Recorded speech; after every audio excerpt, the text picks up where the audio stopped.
Hello everyone and welcome to the stream tonight. Can you hear me? How's the sound, guys?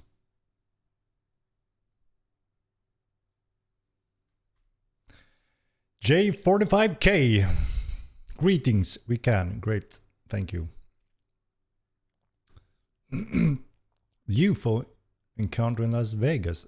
What is this all about UFOs on TikTok and Facebook these days? Let's go. So yeah, hello and welcome everyone. How are you all doing this summer Wednesday evening? It's very hot here today, so my fans is again extra loud. Hopefully you won't hear them though. I try to tweak the microphone. Will there be boats? There will eventually be boats. It's hot here in Sweden, so yeah. Fans is going loud. So we are hitting the TC work. The entire team is extremely busy with TC, as you know. TT Dogs, thank you for the subscription. We love MO2. I'm happy to hear it. So yeah, as you know, we are pretty much exactly 2 weeks away from the first ever PTR session, and that's also when we give you TC to test the crap out of it and hopefully help us to identify any issues, bugs or unbalances that we need to attend to. The team have been having a lot of fun going through this on the internal test servers, and yeah, pretty much 2 weeks. It's time for you guys to also jump in. TC, Tagmaton bus creature. No, not really. TC is territory control. I know it's quite a frequent question what it is when people show up for the first time or isn't aware. So I guess it's quite specific tag that we use, all us mortal users use. TC, territory control. I don't know what is the general term if not TC, guys. I'm not sure.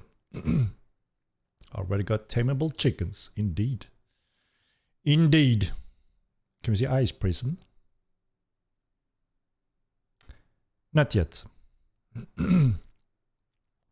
What's to stop Sir Guilds from destroying all non-guild houses in the area? So we had a few sessions regarding that. I also had a little bit more in-depth stream when we went through TC in general. So one of the things is that it's not cheap and free to destroy someone's house. We want to make it as you have to commit to a siege destruction. It needs to be for the right reasons, not just to have fun and poke random houses around the world. That should be, you know, it is possible, right? But it shouldn't be the way to go. It's not how you progress your player experience by hitting random houses. Obviously, if someone is building in your base or too near it and there's conflicts, that's obviously where sieges make sense, right? Or if you just want to grow your areas, enemies inbound and different conflicts. Banesback TV, thank you for the prime. 23 month. Henrik, mage tactician on humans. A toggle, please. We need this, please. Thanks for the game. Love you. Yeah, there are a few gifts that we fully agree on that would be nice to have them toggable. We can see the use for that. And we looked into it when it was first brought up. And sadly, the system just doesn't support a quick fix for that. So we need to go through and do a proper solution so it actually works for the long run and not just a ugly hack. You know, we are. It was quite a while ago we went away from hacks, you know, hacking codes. That's in the old days. So the core foundation needs to work for anything in the future. Viper Oak, thank you for the sub. Will existing upkeep system be incorporated into the taxation system? Yes. Yes. So this is when housing and TC kind of gets hooked into the whole TC system that we've gone through. And so the plans are sometime next week. We're gonna update our website. There's gonna be information on all the procedures and the steps. We're also working on putting together a little manual so it gets effective when the basic things, how it works, how to get going with TC. And as you may already know, we are cloning the current live database. So whatever you have currently on live, you will have the same on PTR. So you can quickly get going and test things. We are looking into some of the options to possibly reduce cost and so on to make sure we can get more of everything and faster. But at the same time, we do want to test things as close to a real scenario as possible. Everything is cloned from database to hardware setup and so on. You have the third adamant clade, indeed. Yeah, there's a few gifts that we fully see. Could be a nice thing to have as a toggable also in duels and so on, right?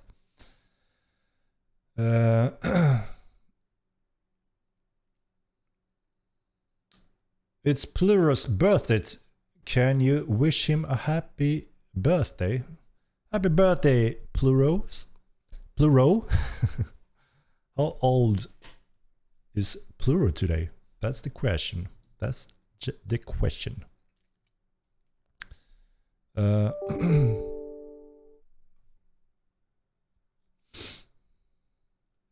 Bad Nanny, if it's any ban question, I ask you to kindly contact our support on website or GMs, and I'm sure they will assist if there's anything that you think is wrong. That is also one of the big things that is happening. We hired an external team to help us rebuild parts of the backend system that will hopefully greatly improve GM support system in the future, so we can handle that at greater scale as well. Aud win. Thank you for the subscription. Appreciate it. And Run Carney with the raid. Thank you and welcome everyone. How's the war going in the Tefra crater area?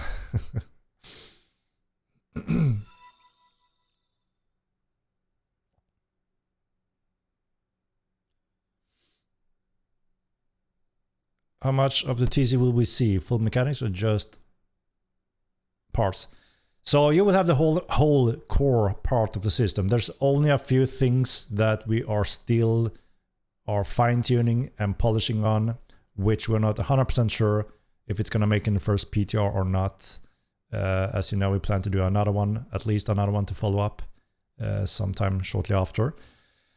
One of the things, as an example, is so you still have the siege machines and core function for that, but the movable function is quite more advanced. There's a lot of things that pops up during our internal testing that, okay, so there's a new case here, how do we handle that?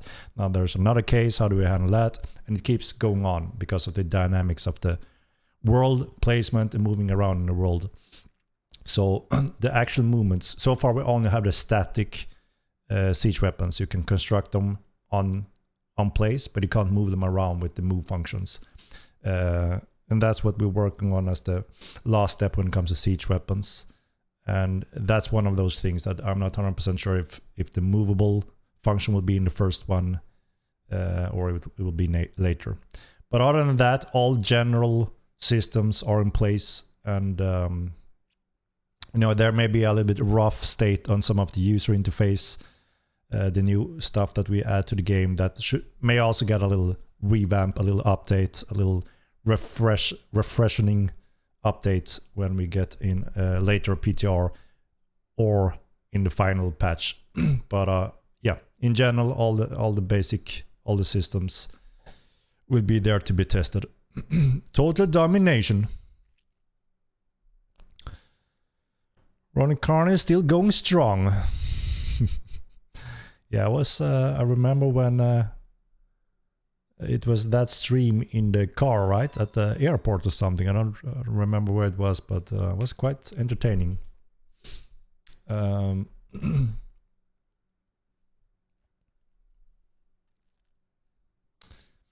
But yeah, it's gonna be exciting with TC. Obviously, a very huge milestone and component that adds a lot of endgame infinite loops that we all have been waiting for finally.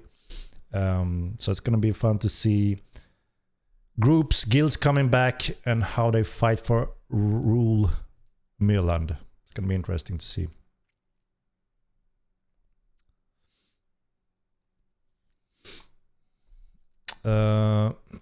News adrenaline mechanics, when will it come? So there are two things that I think is quite suitable and natural to have on the next roadmap on the first batch, and those two are the adrenaline system that connects to the special ability moves, foot fighters, and those styles will get additional options and tactics to the field. The other one that I think is suitable to have early on that roadmap is the veteran system.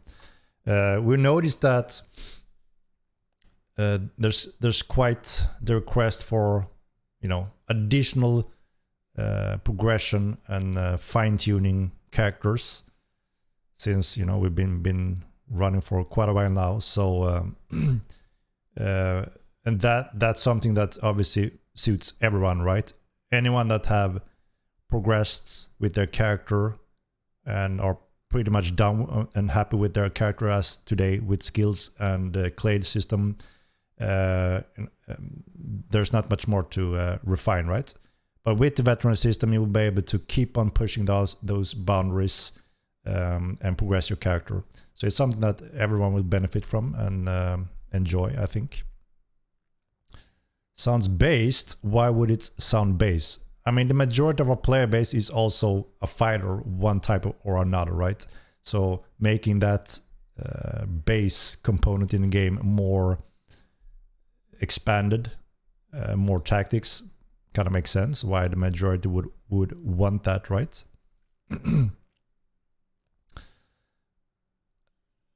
Base is good. Okay, I see what I mean. I thought I misread it. Where in that timeline is the rework for Spiritism and Necro? So as you know, we want to deliver the entire Elementalism, and then we want to go back to some of those schools to refine them a little bit before we move forward again. So I can't say exactly when, but it will be after fully Elementalism have been delivered.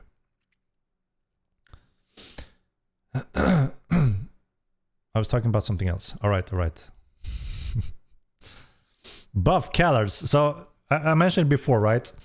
I had a quick chat with Sebastian and said, can we do this little update in the character system?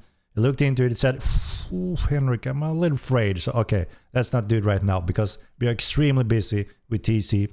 So I think it makes sense to not risk any craziness on the character stat system. But what that means is, yes, there's a few stat pool points missing in some of the clades. And the one that is missing it the most is the Korite and Callards. And then there are a little bit on the others. Guys should be faster or have more skill points. Something Thursa to OP.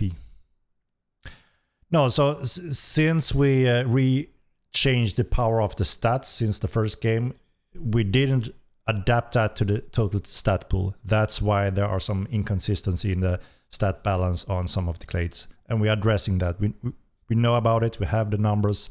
It's just that we need to take our time to do it correctly and don't risk messing up the stat system.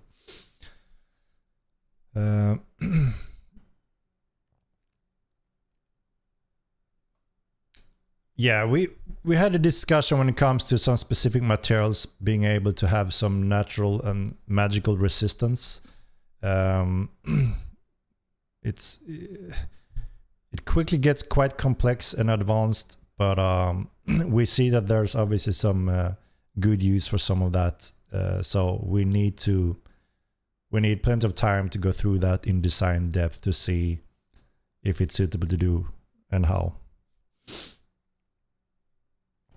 By the way, we got our we got some of our prizes, statues, rewards for Mortal Online. They're pretty cool. Pretty cool. Ah shit! The green screen fucks it up.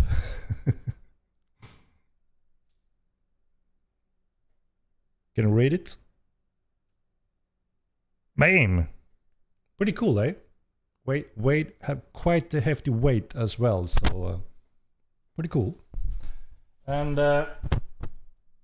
so that's best technology, second place. We have a few other lovely ones. What do you think about this one? The black lady dress. Let's see. Let's see what it says, guys. Best Indie 2023 Mortal Online 2. Bam! Number 1. We got number 1 on that one, guys. So we actually got number 1 on six rewards. Best Indie, Best Gameplay, Best Open World, Best Role-Playing Game, Best Visual Arts, and Best Game Design. Quite impressive. Those were number 1, and then we got second place on Best Innovation and Technology. There's not many that are doing crazy stuff that we are doing. So yeah, very awesome to see.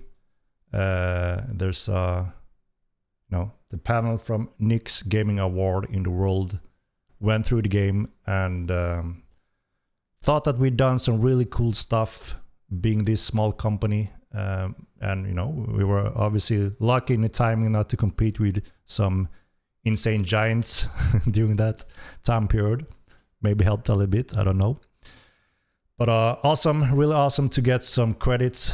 The team got some credit for all the hard work. And yeah, obviously the game is unique in many ways, as you all know. And it offers something that many other games doesn't offer.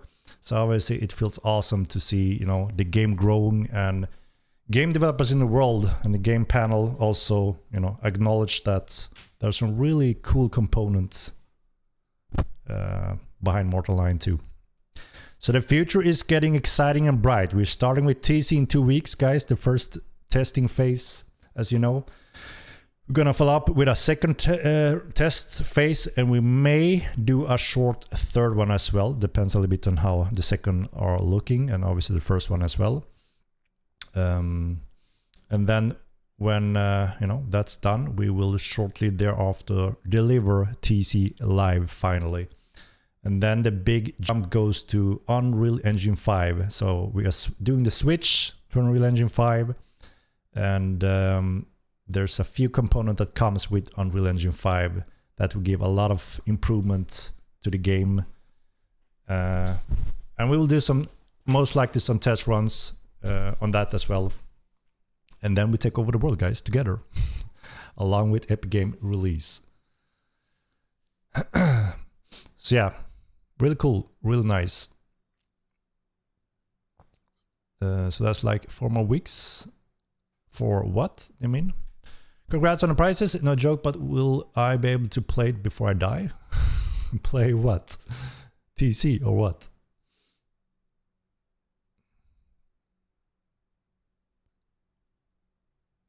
Will there be a period of TC launch reserved for bug fix and polish? Yeah, we have a little time dedicated to be, you know, obviously on standby if there's something we need to address shortly after we went live. But hopefully that's the whole point with the PTR, right? That you will help us, hopefully in great numbers, to identify any bugs or issues that may occur during tests. So we're gonna do, like I mentioned before, 28th. So it's exactly in 2 weeks from now. We do the first one. We expect some chaos then because, again, it's the first setup ever, and hopefully, you know, we can get it somewhat smooth going. And depending on the numbers and all the feedback we get there, we will plan for updating and then doing the next stream. It's 3 days, Realm. And it's meant to be quite short and effective because we plan to do work directly after when we have deployed that, because we're quite sure you will find things. And there will most likely be things, you know, stressed in the larger numbers that just, you know, give us that we know we need to do that work and then deploy another patch, right? So we will follow up quite shortly, depending on how much time we need to fix those things that was discovered, and then follow up on a second run, and then we will see how that looks. The second test, we have an internal date, but we need a little bit more time to see also if it's suitable to run it there or not. But it shouldn't be too far away from the first test. As I mentioned, we're dedicated to be, when we push it live, we're gonna follow the progress. We're gonna, you know, be involved on the public test server and gather everything and instantly work on that, so we can follow up on a new build effectively as soon as we can, and then prepare the second round. Yeah, I have the orange light here during sunlight, but when the sunlight goes down a little bit, I'm not as orange anymore. I have to see if I can tweak the camera or something. I don't know why I'm orange.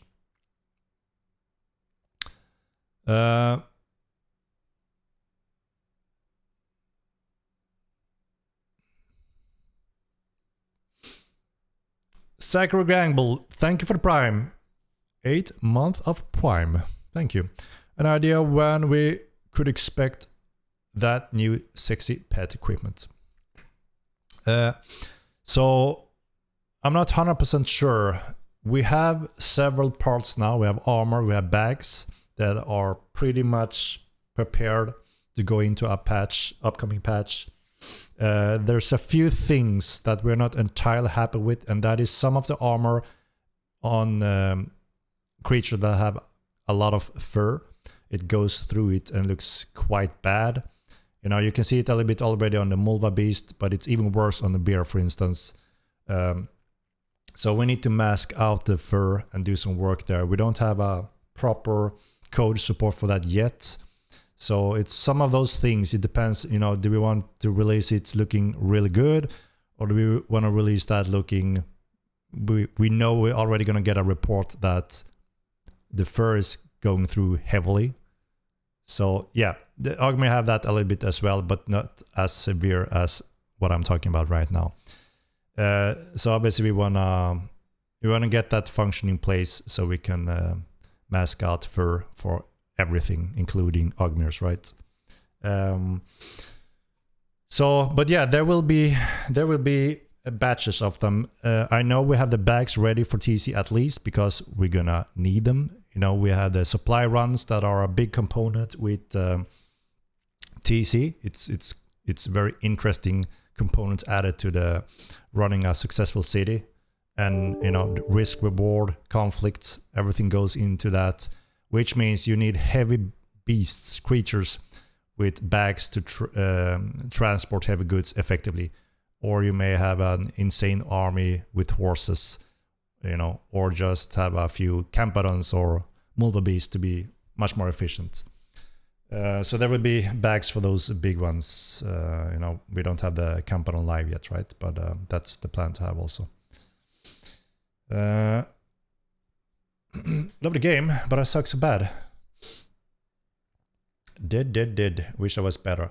Piper Mac, don't worry. You know, this game is about the whole experience, and every time you fail or die or lose things, that gives you the opportunity to improve and learn, adapt. And that's one of the big difference, I would say, from many other MMOs where that's not a thing, right? So, and that's also why everything is easily replaceable. Access to a market. Oh. Sorry, got something. Whoa. So don't worry. And the thing is, it also, you know, depends on what you think you're bad at. This is a true sandbox that offers so much and even more in the future, that you can be one of the best at some things. But sure, we can all, you know, be bad at some things. We can't be best at everything, right? And that's one of the beauty of this game. So don't worry about it. How many new players should be expected on release? That is the big question, right? We can only speculate, estimate, and look on other games doing similar journeys. And that's, you know, that's the best estimates we can do when it comes to that. We can only prepare for the different scenarios and make sure that we can handle the differences depending on population, right? Always the biggest challenge with an MMO is when too many arrives at the same second, right? So it's always better and easier to handle when they're more spread out. But at new releases, re-releases, marketing, you know, there's a tendency to, you know, be a little bit chaotic. And you know, even the giants have shown that it's very difficult to handle that, you know, stress during that short time window. Even World of Warcraft, the best and the biggest struggle with these steps, right? Your favorite color? I'm not sure. Maybe green or blue. I think the game is amazing. When can I ride bears and racerbacks? Soon. I can't say when. We are going through the batches of them, and they will be in upcoming patches. So eventually, all creatures that are suitable mountable will be mountable, including racerbacks. There's a problem with my skill profession points at the moment. Can't use half of them. And chance I'll be able to play normally, thanks. Obviously that's very unfortunate, and that's something we absolutely need to fix. KGO. We have got reports that there are some issues with the skill system where someone is missing skill points or something like that. So we have it on our tasks already, and we will try to dedicate some time focus on sorting that once and for all to make sure that everyone obviously can make use of your fully skill set, right? So it's something we have on the important bug fixes already. So we just need to have some time to take care of it. It's sensitive things, so obviously we want to make sure we fix it and improve it rather than, you know, messing with it in the wrong way. And the news of melee specials, they are pretty much all. I finished the design on them all. We have 3 sets for every single weapon group, and they're very exciting, and they offer new tactics and components to the field, right?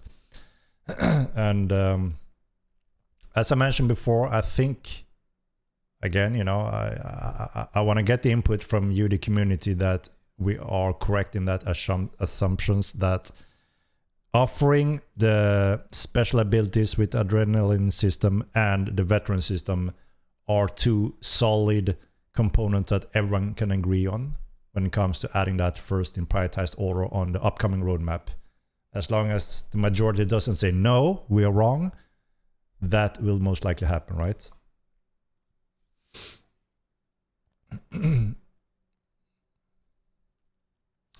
Yeah, we want to add a tab function to allow you to filter chat stuff, guild stuff, and alley chats. I'm not sure when though. Again, we're quite careful now. We don't want to add too many components on our table. We want to deliver TC. We want to make sure it's good, stable, balanced, fun, and in place before we move forward.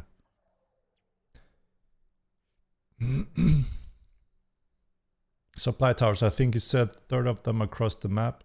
Fight every hour or so. Yeah, I think we have more than 30. I think we're around 60 even. Spread out on Midland, if I'm not mistaken. Around 60 something, if I recall it correctly. So there's something close for everyone, right? Depending on wherever you are building your base. What the hell did I pin something? How the hell did I pin something, guys?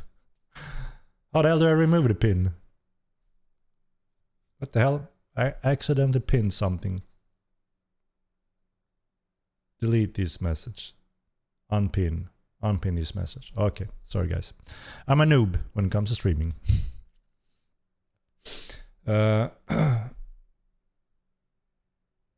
Two solid components. I could use a new GPU and I'll take a M2 drive, please. And thank you. What? What? Thank you guys for your work. Thank you, BM, Cora. But yeah, so far do you think that is the right next on the high prioritized order when it comes on a roadmap?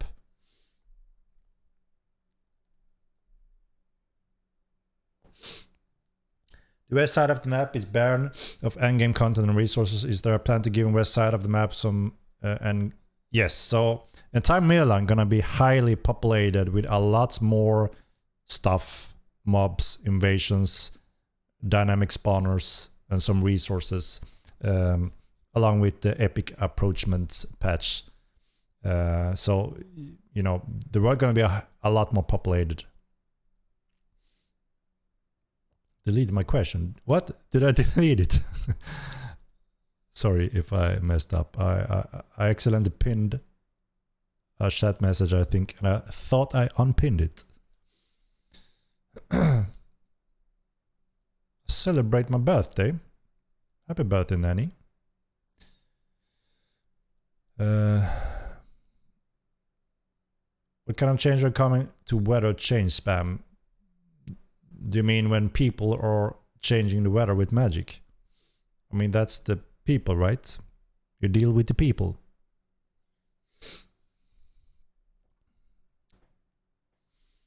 Do you have a map of high sec areas? Just curious if my stronghold will be on null sec. So we're looking at having all keep areas out of high security because of some obvious reason. They shouldn't be directly forced into a nation if they don't align themselves to a nation later on. So that should be more of an option to the player. We don't have the fully fledged nation alignment system in this first go. We only have TC, everything TC related without aligning to nations. So most towers and keep locations are outside of this conflict and a bit more neutral, and then it's up to the players to decide what they should be, if that makes sense. Remove rains from the game. We don't plan to remove rain from the game. It's part of it, you know. Heavy change in the weather when it gets insanely foggy, you have limited range and so on. That's pretty cool and interesting when it happens. But we do want to make sure that it's not everywhere and all the time and becomes an annoyance, right? And I don't think it is. Some areas have it more than others though. And it could be that we need some tweaks in some of those areas. You said the world, not the West. The West is included in the world, isn't it? But yeah, the entire world. There are huge areas on Milan where it's pretty much dead. There's no mobs, no wildlife, no nothing. And when a noob decides to adventure towards that direction, they can walk for hours without seeing anything. And then they give a review saying, there's nothing in the world, there's nothing you can do, so I don't like the game. That's not very good, right? Because we all know there's plenty of stuff in the world, but obviously some areas lack this. And we have pinpointed that, and our plan is to fix that so that won't be the thing with Epic Games, because that's us obviously when we expect more new players adventuring out, and this time they will not see an empty world. Obviously we don't want them to walk straight into bears left and right and instantly die, so that's also a bit part of the nation zone, the zone balance we're working on with security, and then gradually make it more dangerous and no protection, no murder, reputation, nation standings whatsoever out in the null sick land. Yeah, the criminal system will have a huge update along with Epic Game patch, and that is very important to again help and support the game with influx of new players to get a chance to actually get into the game before they venture out into no man's land and risk it all. There isn't nothing in the west. And you're looking good, my man. I hope you're healthy, friend. God bless. Thank you very much, Snub Goblin.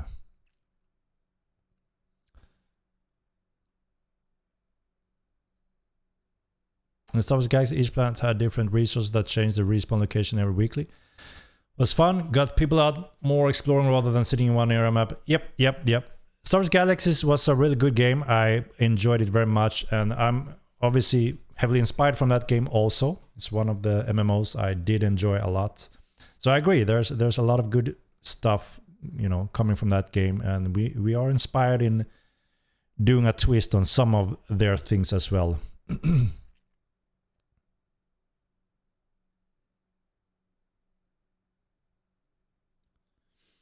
Bear armor rideable bear soon. I can't say for sure. I don't wanna risk disappoint, because as I mentioned, we're extremely occupied with TC because it's so important that TC works well, stable, and is a big improvement from the first game's TC.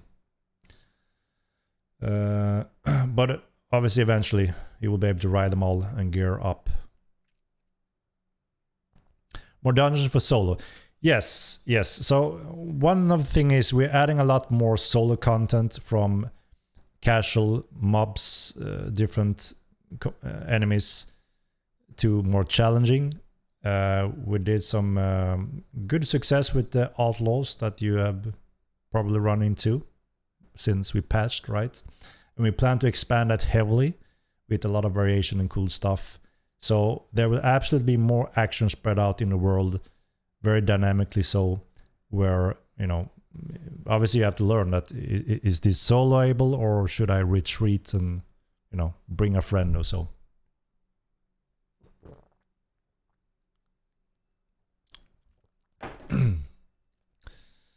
Outlaws are a great addition. Yeah, we heard nothing but good feedback when it comes to those, so that was great.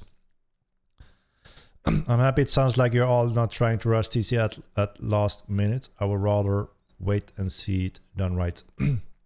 Yeah, I mean, it's been in progress for quite a while, right? But we have been disturbed, or how do we say it, and had to kind of take breaks from it, pause from it every now and then because of other necessary things such as DDoS, security, stability, which obviously is number one, right? Unfortunate in some cases, but just necessary. But yeah, everything is in place already. It just all comes down to polish, refining right now, getting those last details in place. And yeah, in 2 weeks, it's time for you guys to help us to stress test the crap out of it, hopefully. Mortal 9 would do awesome with a druid or shaman class type.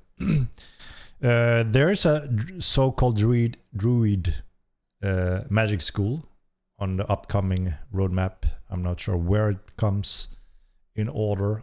It's up to the community, but there's a so-called, it taps into druid for sure.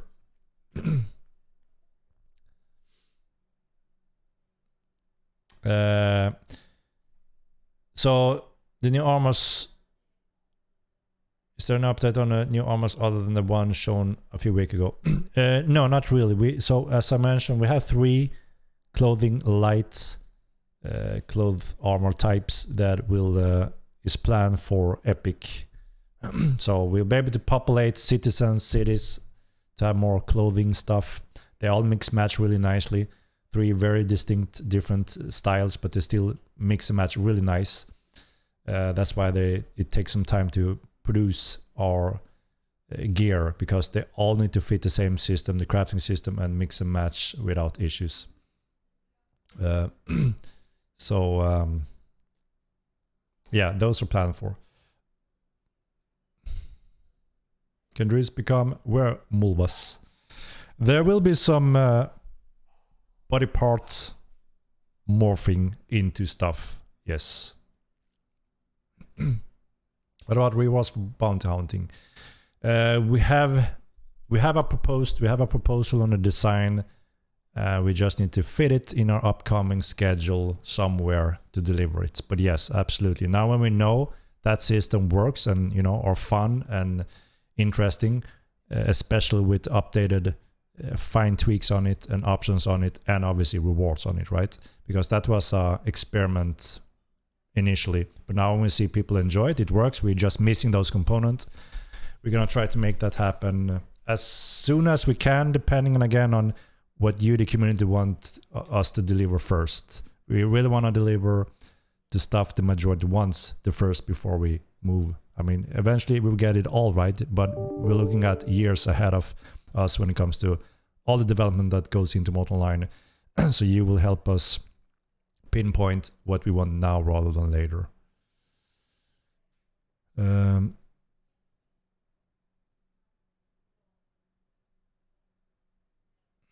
Diablo 4 inspired questions.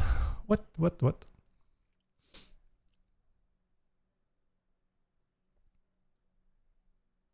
Cobalt cape, eh?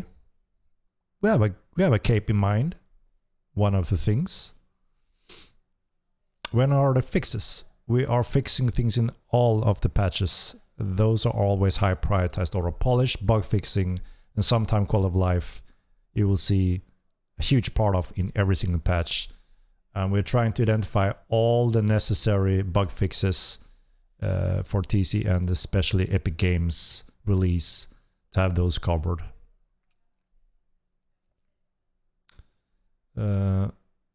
Letting community vote is a terrible idea. Average people are wrong mostly. E-tech. So, I mean, we fully understand that we can't just say, go to the community and say, what do you want us to do, right? We have a very clear view and direction when it comes to Mortal Online. So that direction and view won't obviously change, right? That's our responsibility. So everyone can rely that this is Mortal Online and it will continue to be Mortal Online.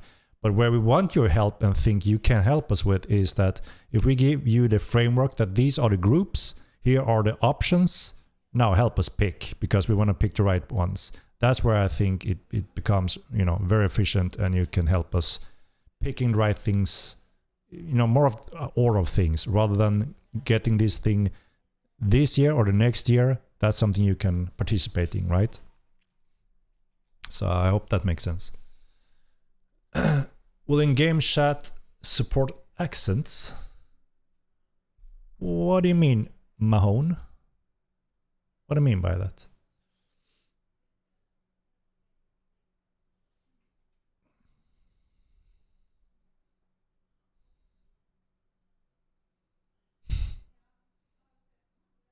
Community votes are going to be done in game, right?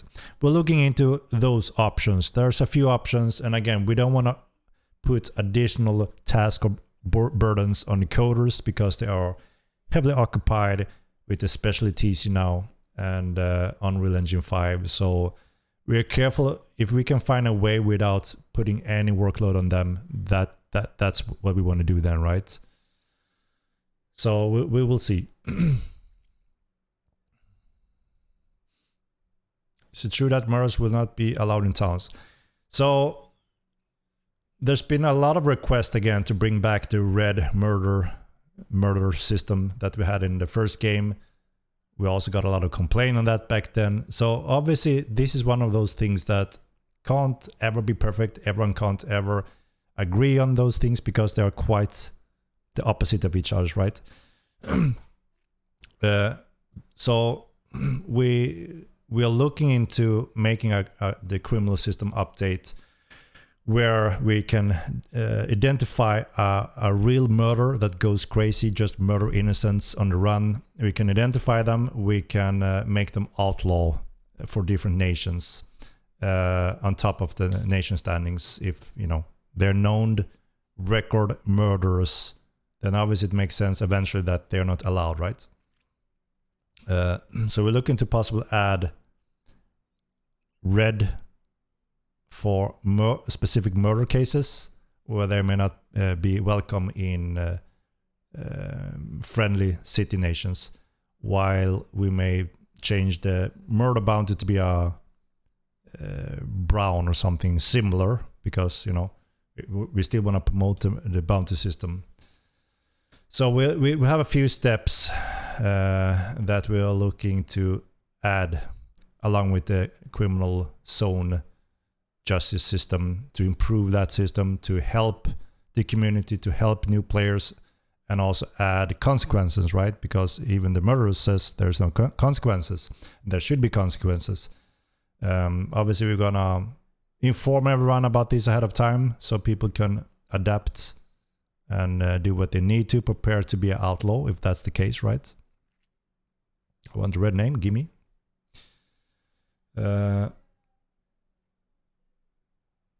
Yeah. Like I said, now we have had run the old system in Model 1 for many years and experienced the good and bad there. We have run this standing system here, experienced the good and bad that for a while. And I think we'll find a good solution in between that makes sense and improve what we have at least.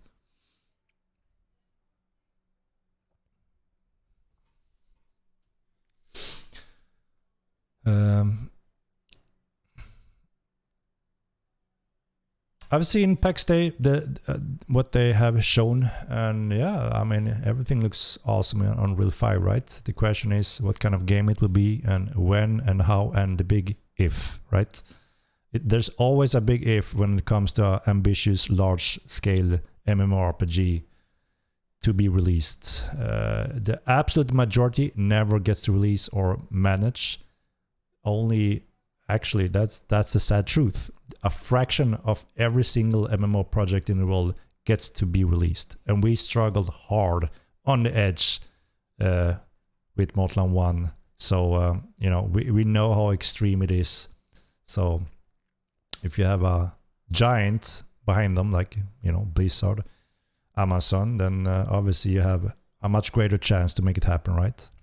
But if you're not, there's always a big risk, a lot of challenges, and a lot of struggle in so many ways, and in many unforeseen ways as well, that just simply occurs when you move forward with the development. And we have done our fair share for our 16 years and still running into things and learning things every single month and year.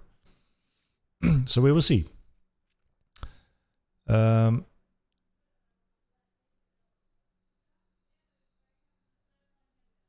Yeah, so the bows will have their abilities along with the special ability patch, the adrenaline system. Parry is one of those functions. So that will be... so that will also obviously most likely go on public test server to get a lot of balance and feedback on them before those goes lives. These new special moves from Melee will come soon.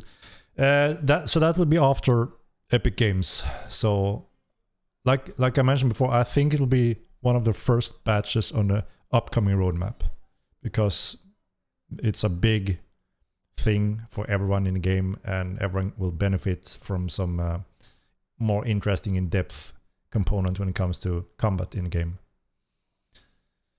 If you have a giant like Amazon, you'll be able to produce another WoW clone only.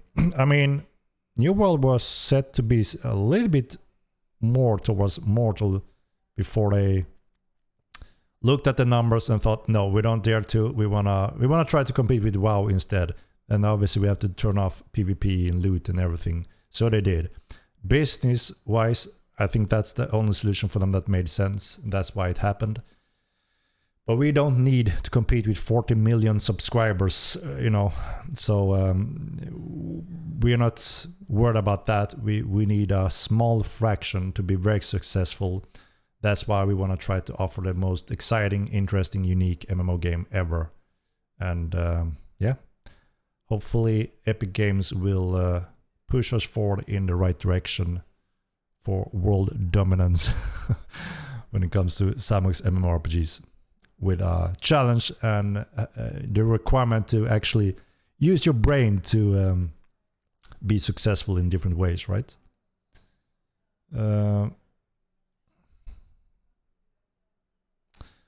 New World died for some suspiciously familiar issues, duping and balance problems. I mean, they did release another game that kind of killed themselves off quite hard as well, right? But it's, you know, they benefit from that themselves, so they didn't care too much. And if you ask a lot of people, New World was a pretty good WoW clone, but not as good, so why would it then beat WoW? The given question is, no, it won't. So, yeah, quite natural why New World went down a bit. Still quite successful in sales and numbers. So, you know, not too shabby for their first MMO, even though, if you ask many, not a better WoW game. You don't want 40 million subs for a game like MO2. Yikes. I mean, 40 millions. I mean, 14 millions like World of Warcraft, right? 40. None have claimed that throne yet. Sure, I wouldn't say no to 14 million subscribers over time for Borderlands 2, but I don't think it's nothing that's gonna happen in a very close future because of the nature of what a player, a casual player are looking for today and what Mortal offer. But over time, Mortal offers so much more than just, you know, what we have today, which means eventually any MMO player could be interested in participating in different fields in Mortal Online too. So, yeah.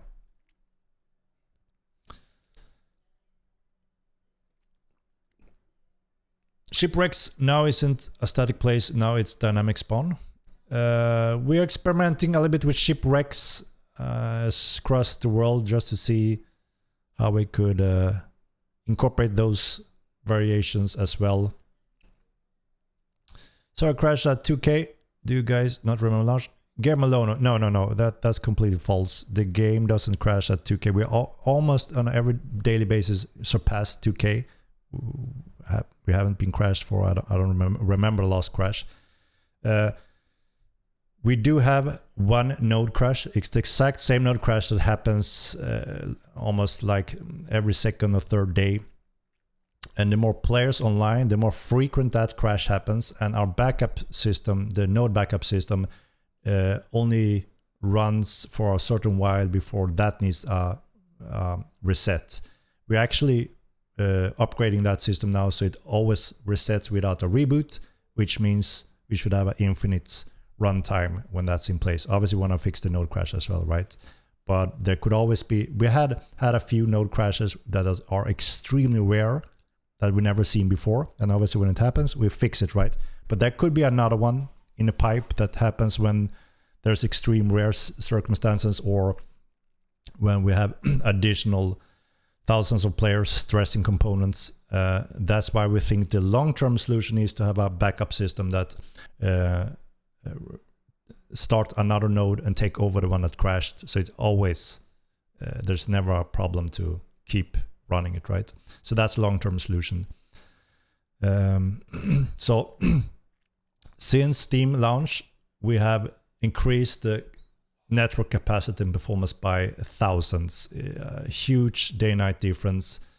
You know, I mentioned one of the numbers as a comparison.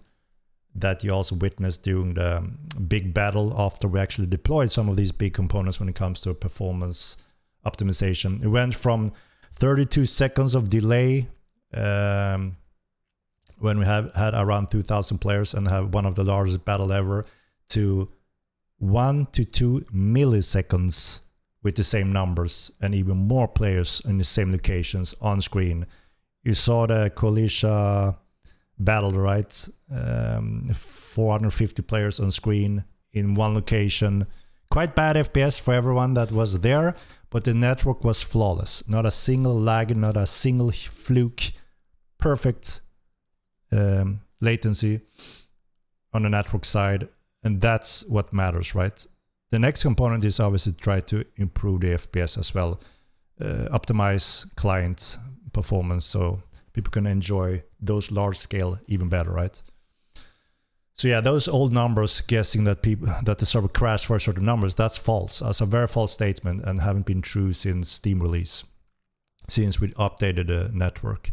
We don't even know the exact capacity roof today, other than that we're not close to any load or stress whatsoever. The plan is we have one very important component left that we want to deploy during TC, the public test server, where we're going to do calculation with that in place to hopefully get the new number so we know where the cap is. And hopefully we can also get some real stress on the servers with your help to also confirm with real players, because that's always most important. Increase logout timer to 30 seconds, please. Increase it to 30.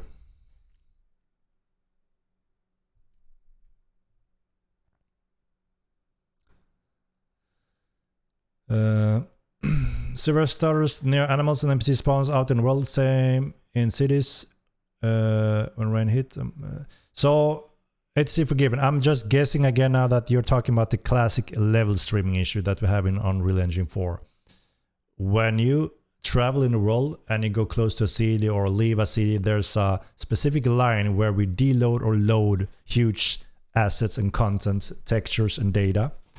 And that results in a stutter, a big stutter, or even a freeze for up to even 1-2 seconds, depending on the hardware. If this is what we're talking about, then we know exactly what this is, and that's something we are greatly improving and also partially eliminating when we step over to Unreal Engine 5. Right into a house and log out in 10 seconds and hitting them doesn't stop it. I mean, the solution there would obviously be that if someone is hitting you, that timer should reset, right? So you don't just disappear in a swing fight. I think that's the solution. You guys plan to add shape-shifting magic? Yes, that is our. We have a specific school for that.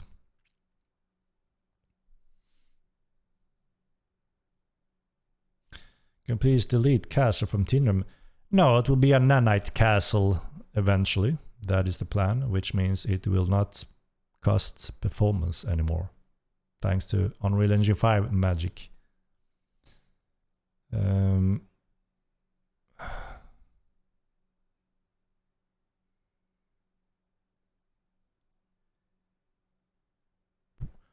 Why do I open my door at some weird angle? I'm not sure exactly what you mean there.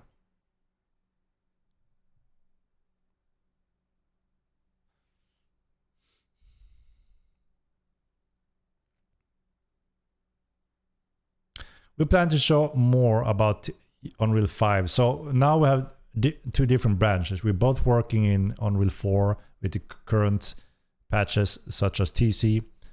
And then we have Unreal 5 on another branch, and that's quite inefficient. We have to jump back and forth depending on what we're doing. Now obviously we want to make sure we deliver TC. When TC is delivered, we finally completely move over to Unreal 5 in one full branch. And that's when we have a lot more time and opportunity to share that, play with that, and then eventually have a PTR for that as well.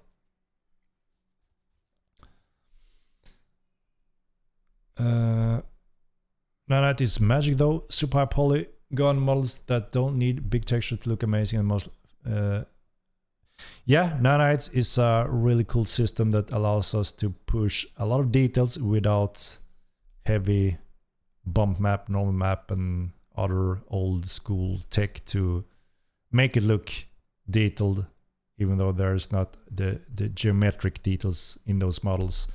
And that this time you can actually add those details in the geometry instead, which is really nice. We only have to build high poly models also, not the low poly models. We can skip some of those maps to also save some memory. So yeah, it's and it has a clever LOD system for the polygons that makes it happen. Is it an easy transfer to go to Unreal 5? I can say that it was quite harder to move from Unreal 3 to Unreal 4 than it is to move from Unreal 4 to 5. So it's easier, but it doesn't mean it goes without some hurdle and work and focus to make use of it as much as possible and benefit from it as much as possible. So Unreal 5 gonna fix your bugs?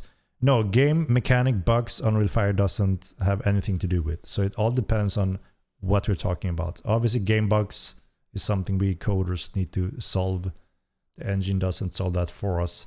But there are certain areas and systems that are greatly improved. We have been using some components in Unreal Engine 4 that are bugged and crashes and so on. For instance, the decapitation system we had to disable that, unfortunately, because we relied on a component in Unreal Engine 4 that simply crashed the client. So we had to disable that. So that's why you don't see heads flying anymore. So quite sad, right? But we had to do it. And it looks like that will be fixed in Unreal Engine 5. So there are some cases like that that obviously helps us to let the game play as intended with Unreal Engine 5 finally. Time frame for Unreal 5 is after TC, as you know. We don't have official dates, only internal, but you know, we're getting closer and closer. Especially now when we finally, hopefully, will be able to deliver a TC that pushes the entire team fully on Unreal 5.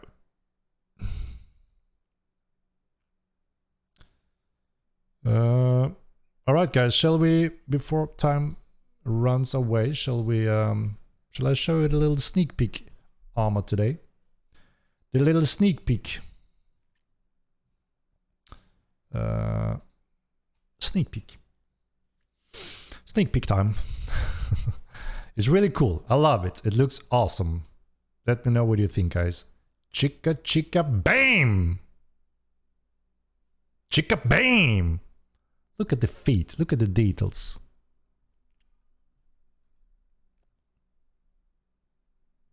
Dope.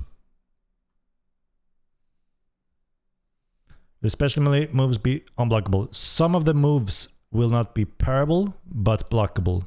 Yes. Not bad. Nice, nice. Do want. Good one. Looks good. Chicka boom. Balls armor. I actually like this a lot. Chicka bear. Room for a saddle. It's nice. It's nice. A lot of pet armor. Bella, I choose you. Cute. Awesome. Awesome tier. I'm sure the artist right now is happy to hear that, because they're always nervous when we show some of their work. Absolutely disgusting. Kill it. J45, come on, man. Come on, man. It's a beauty. It's a beauty. He needs more Freddy Krueger claws. I mean, we still want it to be believable and practical, so it doesn't get stuck when running, right? But of course, it's still a game, so we spice some things up to enhance their dangerous looks. You know what I mean? Nice, finally. They will be rideable. Not yet, but they will be. Looks same as Mulva armor. So it's the same armor type, right? It's just that obviously it doesn't fit the different animals. So it obviously needs heavy modification. And in some parts it doesn't look appealing when it gives too much room or emptiness. So there's heavy modification done on armor. But I'm happy that you see it's the same armor type, because that's the purpose. That's the purpose. It's the same armor type, and then there will be multiple armor types from light to heavy.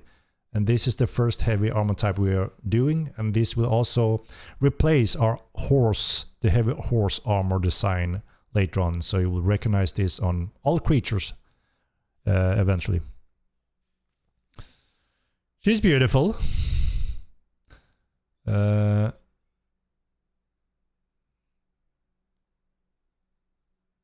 The pop spikes help add damage done by the bear. No, it's more enhanced fierce look, as it often was in the past when you tried to put fear in your enemies. Sometimes it was a little bit of that. That's why also we tried not to overdo it, right? We wanted to look nice and fearsome and still believable. And this is the result for the bear. Clap, clap, chicka boom. 10 of the ginger dawn. Yeah, I mean, we can see where that thought makes sense, right? That if we add kind of like a blade, like a weapon, it also may be added on damage. But we don't really support that system, but it, you know, is something that could be supported in the future if we really see the need for it. But it also adds another complex layer of balancing challenges, right? Hi Henrik, Horde is back in full. We're at 20 plus come back so far, and once you put Haven free trial, I can send a mass email out to our 600 plus members to try the game. DJ, it's about time you gather the forces for TC. All right. No, but awesome to hear. Awesome to hear. I mean, we have a lot of old players, groups, guilds coming back, getting excited for TC. Finally, after all this time, understandably so, been waiting for it.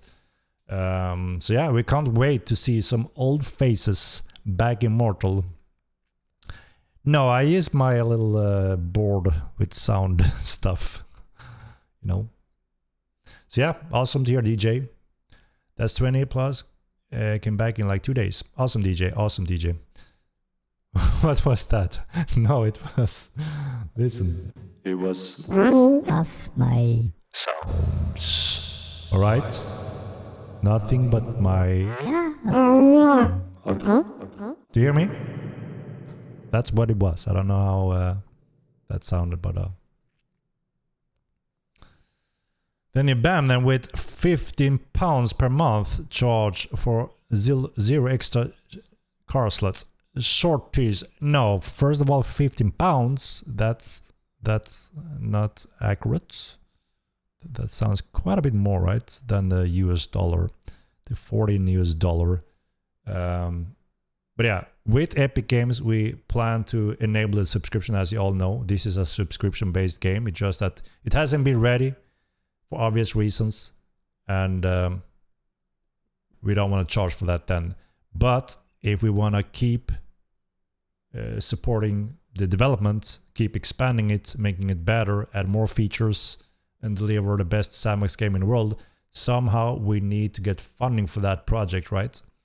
And we don't want to sell out the game. We don't want to dump it down. We don't want to crap it down with pay to win and walls and crap.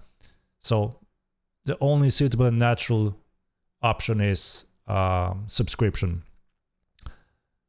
And that's what? A donut and a beer. And then you can enjoy it for 1 month. You know? You have Netflix, Spotify, any of those services, HBO, Prime, Disney. There's so many, right? They stack up. They stack up. You can cancel one of them and replace it with Mortal. Maybe. Footwork, thank you for the Prime. 15 month. Henrik, you know, this is the best hardcore RP PvP game already, but I think it's time to see a nice royal purple cape on my back. Don't you think? They will come. They will come. We have a few nice capes in the making for Twitch drop, rewards, release, and chicka booms. You know. Good advertising, Henrik. Jack of no trades. You know, I think it makes sense for most of us that this game doesn't get made by its own. And, you know, even though we are a very small team, so we don't compete remotely close to the cost that the Giant does, but we still need to make a living, right? Pay the bills. And we don't want to sacrifice the game for you. And our highest wishes is not to have to dumb down and dilute the game with crap just to fund it. And I hope there's enough of people out there and you guys that understand that and can handle that and support it and get in return something that you find enjoyable for that amount, obviously, right? Will you ever put in dice? Yes, we want to have dice early on the upcoming roadmap because it's a big part of defining your guild, identifying your banners and so on. And it's a cool system. The dice system we have prepared for it is really, really one of a kind. So yes, we want it early. The question is when. And if you agree to early on the roadmap, we'll make it happen. Yes, always full loot, always hardcore. Also, please add a 6-month sub with discount for players to invest in long-term. DJ, we already covered, man. We're gonna have 1, 3, 6, and maybe even a 1 year with greater discounts on every commitment. So yeah, if you know this is your game, then obviously you're gonna have a better deal if you commit to a longer run. We said Farmer Joe to Fun Ammo 2. Come on, man. Farmer Joe is Mortal Lion 2, just as I am Mortal Lion 2.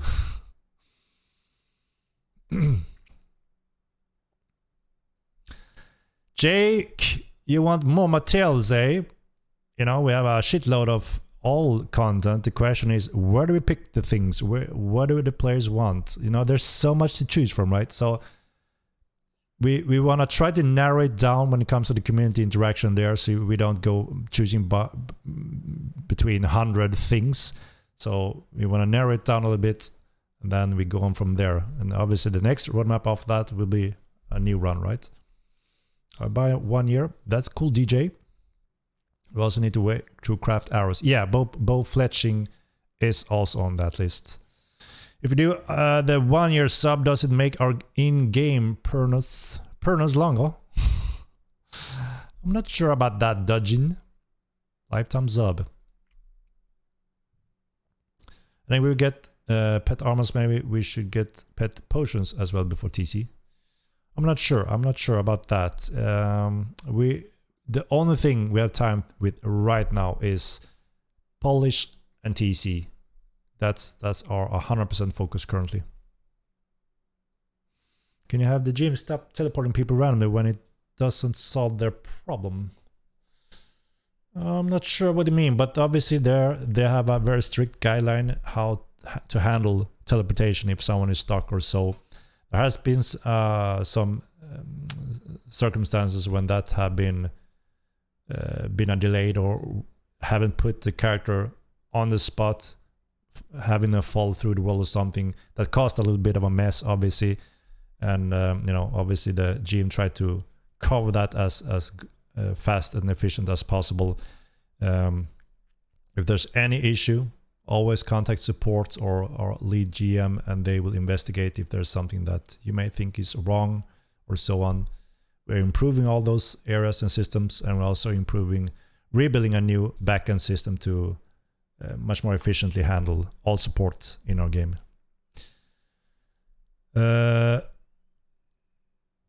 All right, let me jump down a little bit here. Bless you, Henrik. Bless you. Thank you, Tensor Persona. Och så skaffa olika vikt på gröna. 10k stenvägar, 100 kilo som 10k kött. Yeah, we decided early on that, you know, the weight is the same for everything in the mount. We can see where it's a little bit confusing if it's a one big rock, you know, it's a little tricky, but yeah.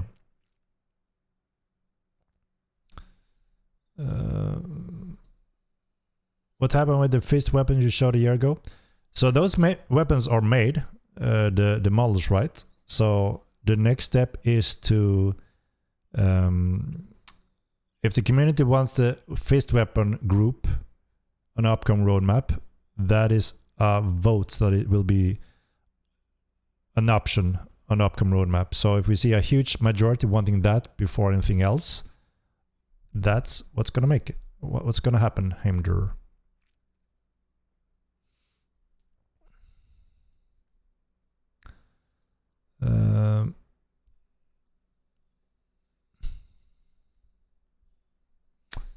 Scribe titles soon, please. Yeah. We have a lot of titles still that haven't made it into the game. There's also another thing that we want to do, preferably, and that is to write our own title system and not just rely on Steam's system, because there are some issues with their system, and it also doesn't allow us to do some functions that we want to do that makes it a little bit cooler. But yeah, I'm a little bit unsure on the status of that currently. But yeah, we'll try to add multiple titles in upcoming patches as well. Steam can also be shielded. Yeah, that's one of the downside, right? That's why we want to have it on our own servers to have better control.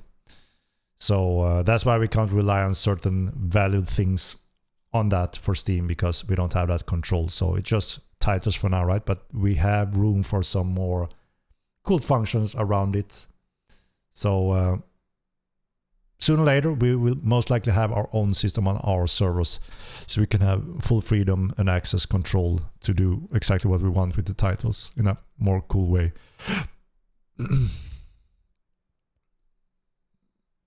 Mix and match in Diablo 4 titles. I'm not sure how the title system works in Diablo 4.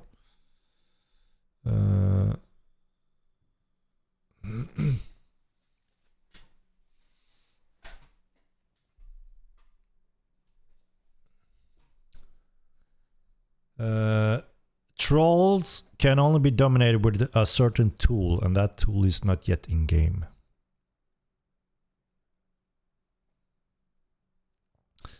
Alumni. Coming from someone who never was into sandbox MMORPGs games, I am a big fan and addicted to this game. Amazing customer service as well from your GMs. Solid job. I'm very happy to hear that, Alumni. And we all thank you for that comment, and welcome to Mortal 9 2. And if you survive this far, then it looks promising for the future, because things will get even better, starting with TC. That is getting around the corner. So one of the big things I would say for all new players that are completely new to this game will greatly benefit from the Epic patch. That is also why we don't want to marketing the game right now. We don't want to push too much. Because there's still issues with the new player experience, and we want to maximize that experience and then open the gates, push the marketing, and hopefully we give a lot of interested players a much better chance of enjoying Mortal 9, because yeah, it's a unique game, that's for sure. And when you get into that depth and get to experience some of those one-of-a-kind experiences that you only get in Mortal 9 2, then yeah, bam, it's a game to enjoy a lot, you know. It's easy to spend a lot of hours and enjoy the game. And like I mentioned, we want to make sure that transition is improved with the Epic Game release. But yeah, happy to hear it. 5,000 hours between all my accounts, and I still log in every day. MO2 is the best game. Awesome, the Duke. That is quite impressive. 5,000 hours. You even beat me. Almost. Is that guy praising Star Wars staff? We must kill him a lot. Come on, man, be nice to the new guy. Jake, you too. For you to have more people to fight, which you enjoy, we need to feed them. We need to let them grow. And when they are mature enough to give a challenge, bam, we enjoy the game better. And since you don't have the patience for that, I have to make it happen, right? You see what I mean? They want me to kill them all before you protect them. You see what I mean, Jake?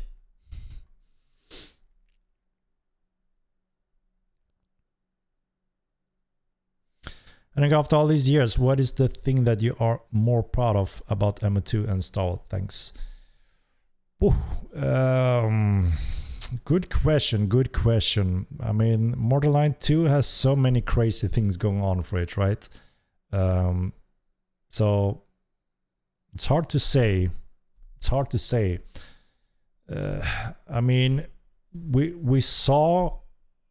got a taste, I would say, what Borderline 2 can offer to the world during the stress tests. That was an amazing feeling, and we felt very proud and excited when we saw that seed being planted. We got the mass feedback, and so many enjoyed the game during the stress test. And then obviously, as you know, we run into chaos when we did the Steam release, and we had to be in the shadows, go back to work hard, you know, do it again, do it correct this time, improve those things, and pause marketing and everything.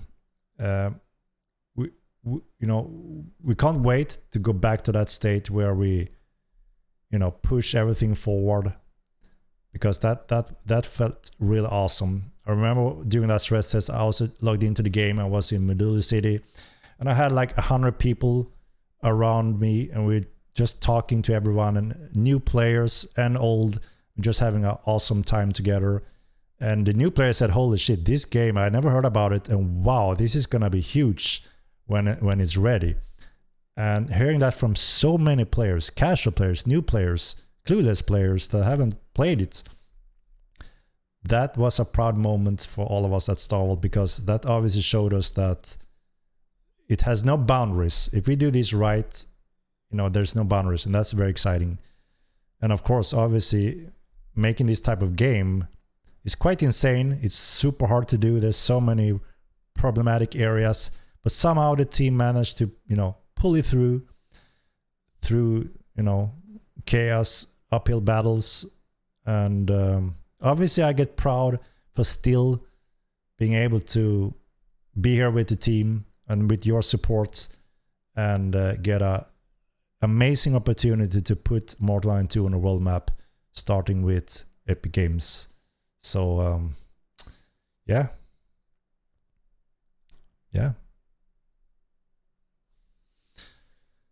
Chicka boom, I miss you, Henrik. Julian, I will be back. There's so much work and a little bit stress going on now, so I haven't had a moment to jump in and mingle with the citizens in the different cities, but it's an awesome feeling. That's one of the things also that I think is really cool.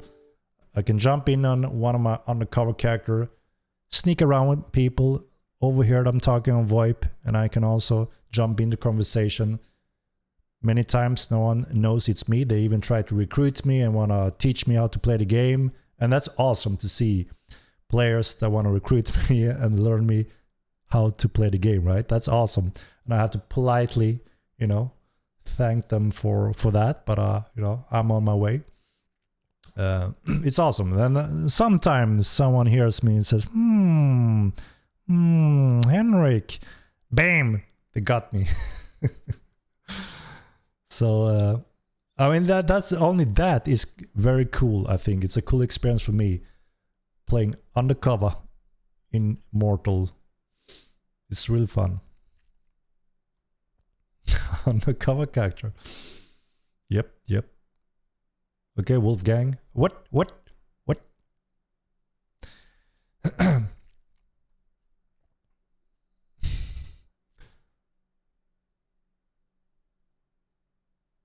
I will definitely be back because of this. Thanks. Awesome to hear. Yeah, I can't wait. We have to have one of those in-game meeting session again soon. Stand somewhere and then we can meet up in-game. It's always a unique experience standing there with VoIP. It's a one-of-a-kind experience, right?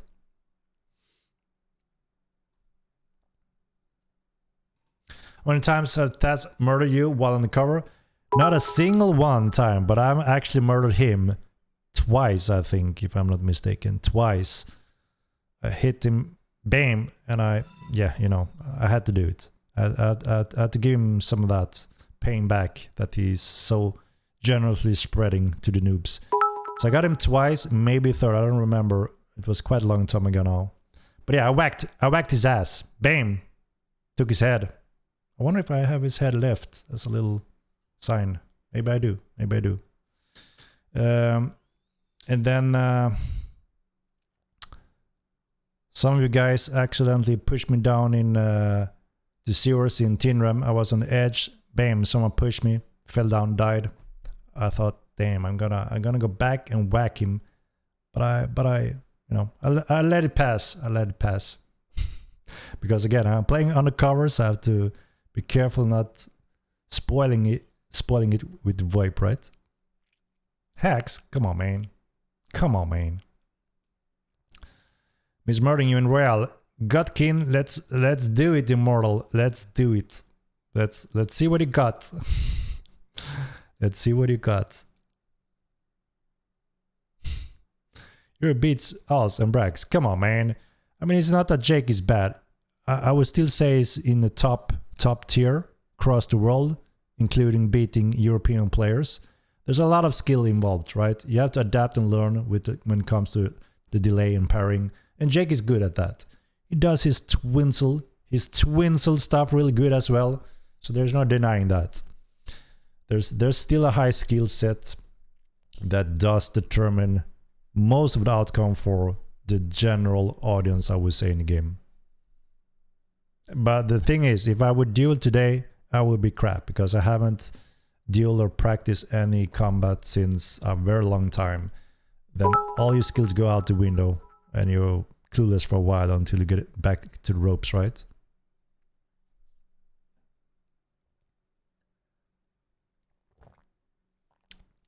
So if I would duel today, I would probably be in the mid tier in the world. Mid tier, which is quite bad, right? I'm blushing. You should, Jake. You should.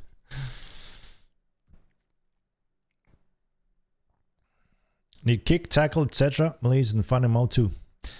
Godkin, we have the adrenaline special ability pack for exactly that, right? You know, now when everything is catching up to the baseline of the melee system, it's time to deliver some of that additional tactic components that adds more depth and skills for the players to play around with.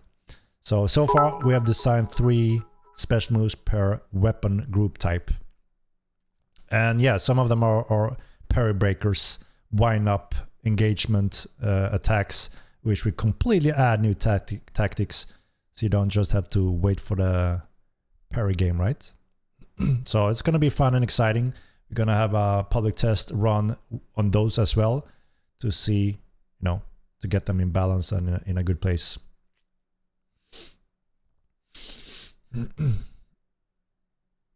Can't say when animism will be a thing. The thing is, we don't even know the next school, right? Because the community haven't voted yet. Because we want to involve the community to pick the next school. But first we need to deliver everything in elementalism, and we want to do some work on the old schools as well before we move forward. We'll be polishing basic attacks as well. There's a few things we want to refine a little bit, but we want to be careful not just completely change the entire combat system. Obviously now when people have dedicated thousands of hours in trying to master it, we want to add really nice components on top of it so it can become even more interesting, skillful and complex in the right hands. We need customizable houses and different house types. Yeah, eventually we're going to add more house types and clade inspired types. The thing is, one of our artists made a little clever thing, which is a little nice feature. So depending on where the house is located in the world and positioning, the roof actually changed material and color a little bit. So when you're building a city, they will look a little bit different from each other's depending on those locations. A neat little thing. But yeah, you will get more control of option later on. Well, it's too good, Annie. No lifing. Jade is all good. It's all good. Fix the GD bugs. We are working on the bugs as always. We have a very nice list of prioritized reported bugs that we're gonna have iron out for Epic to be fully done with that. We're going to add more room for the houses and strongholds. So we have been working on fine-tuning the placement system. It's been quite harsh. We want to make it clear to show what is the reason you can't place it, and we want to loosen up those restrictions that was too severe. So you will be able to build in a lot more areas that you can't right now. So that's one thing we are working on to improve for TC. You know, of course, there are surprisingly many houses spread out on Milan when we're flying around, and there's a lot, right? So just like Ultima Online and many other similar games, we will eventually run out of space, right? We could clean up a few areas to promote a little bit more, but obviously the next step is to expand with additional continents. We don't obviously want an empty world eventually with a few trees and just houses everywhere. So the next step forward would be also to add continents eventually. Chinel, there was 2 second ability need to be fixed, saying increased damage of all creatures, but it does not buff other creatures. It should be on the wolves only. Should be on the wolves. It's the pack ability, right?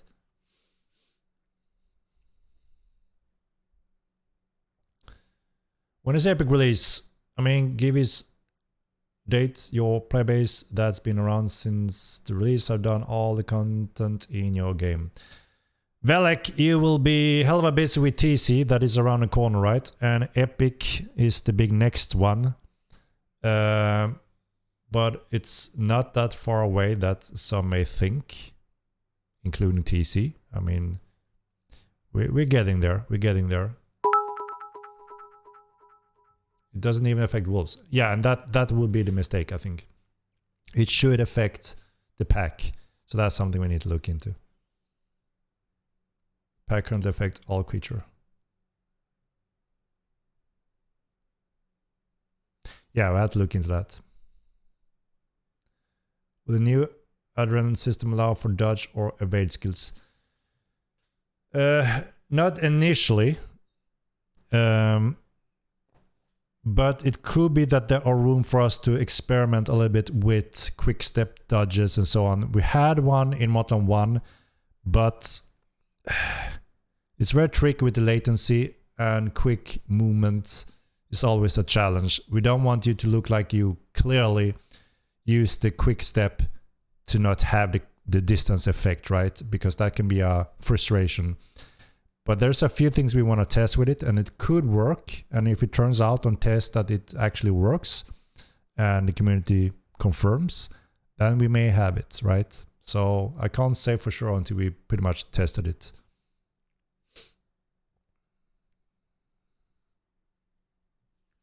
Going to add more items you can add inside of a stronghold and houses. Do you mean decoration and various items? If so, yeah, there will be eventually more and more over time. We have trophies. You can create trophies out of creatures eventually. To decorate walls, there will be all kind of decorations, wares, collectibles.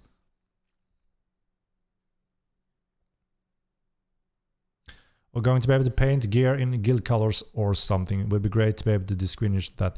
Yes. 2 systems in one. We have the guild logo emblems design system and the die system. The die system is partially done already. It needs some work. The guild logos design system are not fully...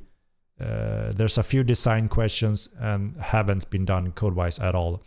We want this in-game as soon as we can, sometime after Epic. Because yeah, we wanted to have it along with TC, but we saw that it's the guild logo design system is too large. Maybe we can release the die system first and then the logo system. But imagine having your city and you can set up a banner and it's your guild logo and your colors, and then you can also color your clothing and gear and armor pieces, flags to actually wear on the field, and it's unified with your group. Obviously we want that, right? So Sadly, we have to pause that and couldn't make it for TC. But we want to make it as soon as we can after Epic, because it's one of those big components that is really nice and cool. It's helpful, obviously, like you said, to identify who's who in the battlefield, but also it's a cool factor to, raid in fashion with your crew and see your city with your banner on the horizon, right? I mean, these supply towers that you're soon going to fight for control over have a default banner, and obviously we want to make sure that it's your banner when you hold it, right? Yes, subscription will be enabled after when we release on Epic Games. Everyone has a free month included, and then if you want to continue play, we need a subscription running. We need war drums and war horns. I fully agree, and we will have them. Can I donate 100% of my sub to Mats to ensure completed lore integration in all aspects? Godkin, if it was that easy. Mats is a very busy man, and we try to make use of where it's most needed first, and things takes time. So yeah, in the long run we should have it all covered, but right now it will be difficult.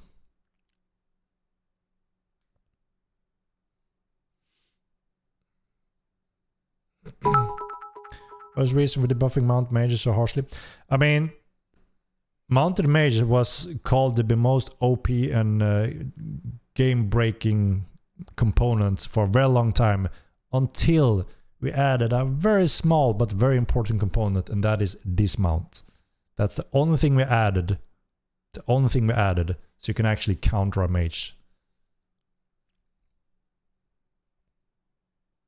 Before that, everyone was complaining daily that Mounted Mages was way too OP and broke the game.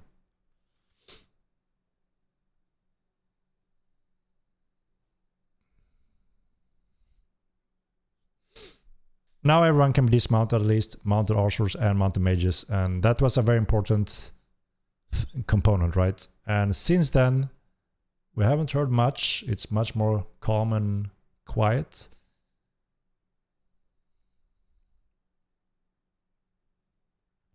And can I just say that this mount system is very satisfying. It is really cool. I've seen many clips when you really whack them out of the horse, and it looks and feels satisfying. Yes, I agree.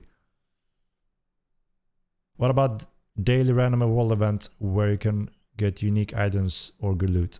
Yeah, so we will have a few automated dynamic system that will handle this sometime after TC. The Relic War will begin, and that is one of them. There will drop meteors from the sky. Everyone on entire Milan will see them from sky falling down, and you will be able to run there to participate if you want. There will be several types of them, so that's one of them. Then obviously we will have other types of events like dynamic buses, invasions, and if you do a good job there, you can be additionally rewarded, and there will be rares, yes. So this is something that will grow, I would say, over time. And yeah, some of these we're planning to push a little bit with Epic as well, especially the dynamic spawners and content spread out over entire Milan, because we need more of that spread out on Milan, so you don't have to walk too far or ride too far to engage in this.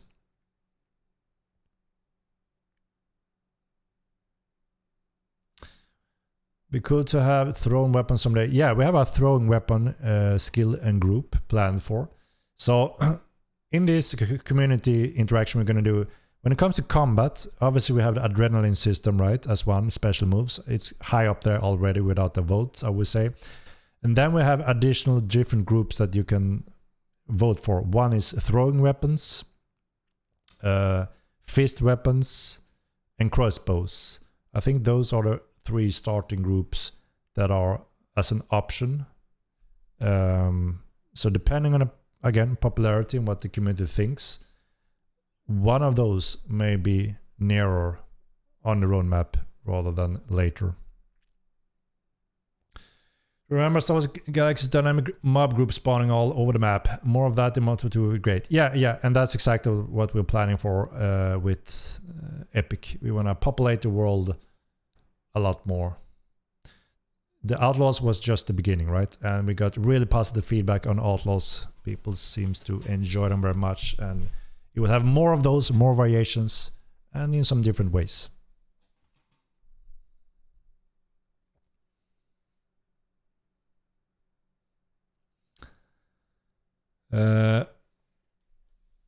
All right, let me I think it's time for this little baby here. Let me see. Holy shit, my mouse reverted back to 60 hertz, and oh boy, it feels awful. Once you go 120 or something, you can't go back, right?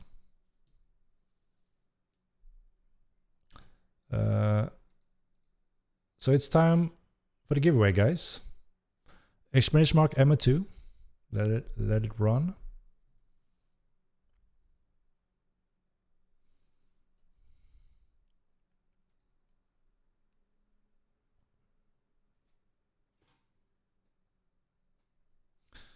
I'm most excited for Staff Magic and GPT AI. Arcane. Yeah, Staff Magic will be a cool school, that's for sure. Quite different. It won't have as many spells as Elementalism. It will be more focused on two main areas. One is the mastering of constructing a staff. The other one is obviously using it with magic, right? And then you would have two kind of style directions. Either you are the monk or the classic Gandalf. So it's gonna be a cool school, and it will be more focused on those things. And like I said, not too diluted with too many spells. We went a little bit too crazy, I have to admit, with Elementalism. We went back and forth a little bit with Mats. We wanted to try to deliver the old design because we don't have any limitations anymore.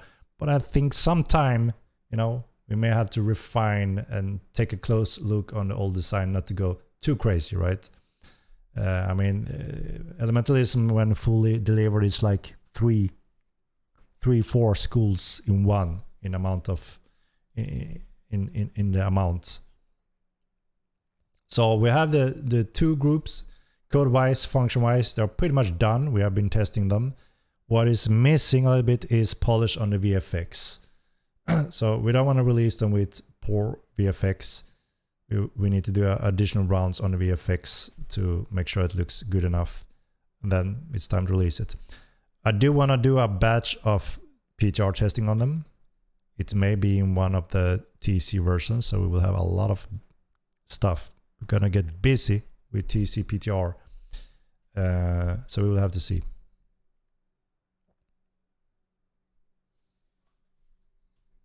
Yeah, I agree. It quickly grows into a lot of regions. One of the challenges, obviously, we know that balancing costs is very important on some of the spells, which means we can't just add the same regions, so it's a little bit tricky when it comes to the balance there.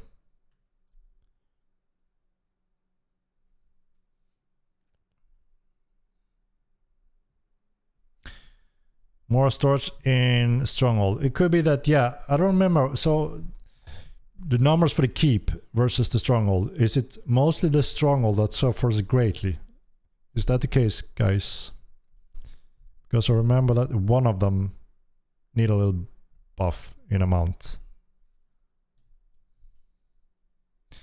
Yeah, I mentioned that 10 minutes ago, Bourbon Dad. The house placement had been worked on already. So you should see it's much more friendly, it's more accurate, and also give the accurate information on what's wrong when I'm trying to place it. So you should be able to place it much easier than on live. And you'll notice this on test when we do the PTR. Stronghold has way too little space. Yeah, I think that's the case then. So yeah, Keep and Stronghold have the same amount of space. No. Okay, so the the placement of items, I mean, inside the keep or stronghold. Stronghold way less. Yeah, they do. There's a certain amount per level, if I'm not mistaken. Like a game, but I think stop today I see sub because I like play for or more character, but I never can pay for subs or more. What do you mean, Jax? Would you pay sub if there were more characters, or you wouldn't pay because it have subscription? What do you mean?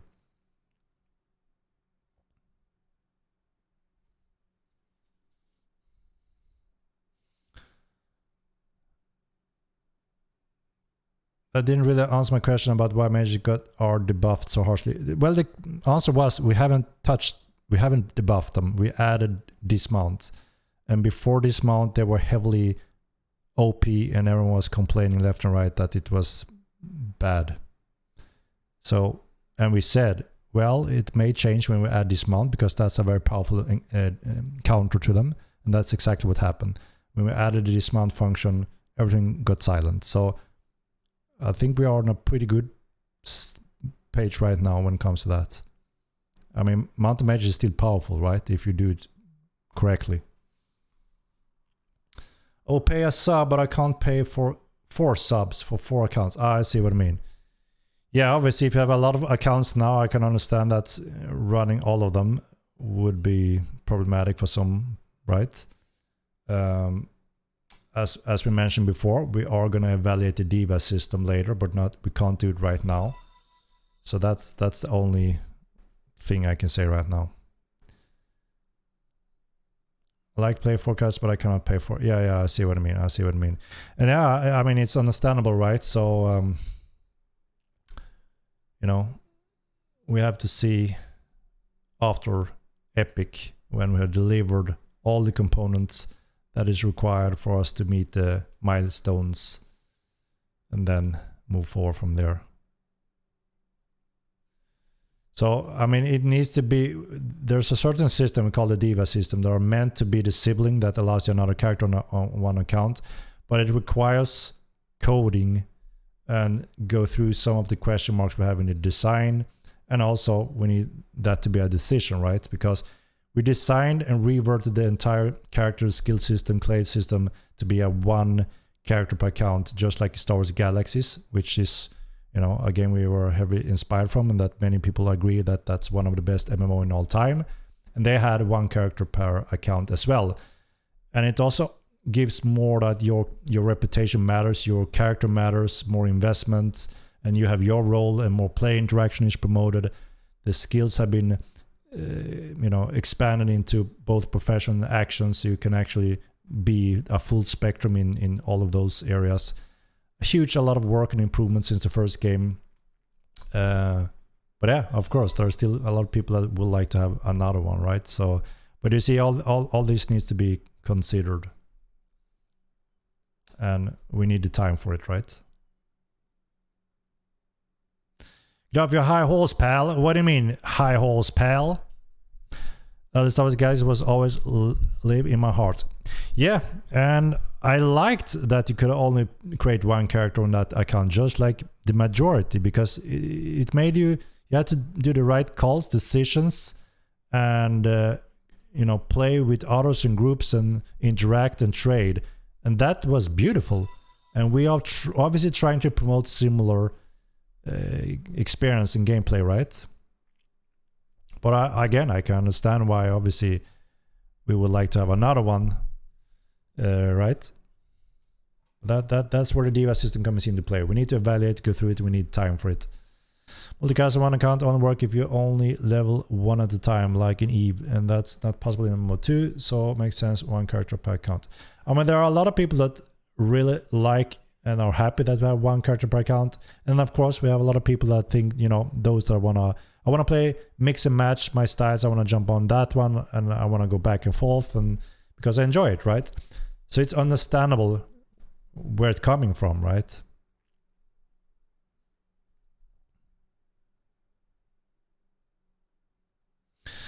So guess it was a different time. People will pay to win nowadays with multiple accounts. I mean, multi-line will never be paid to win. That's for certain, and it isn't, because you don't win anything without knowing what you're doing in the game or having the right crew at the right circumstances, right? That's what takes you into victory, and knowledge and skills.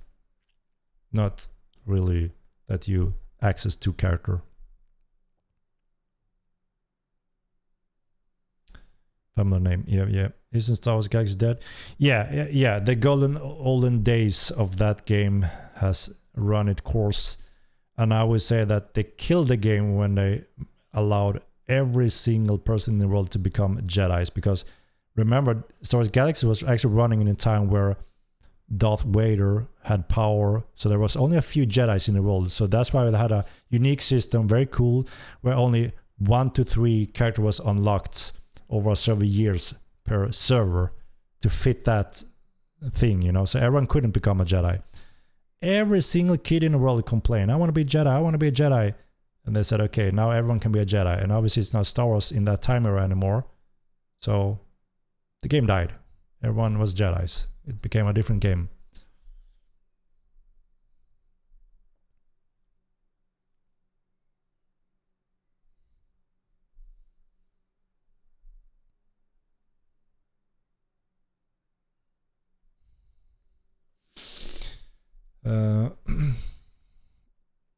Hope you're enjoying the warm weather. We would like to see some way of moving around the map that doesn't eat so much time. It's painful. I don't expect instant travel, but some other options.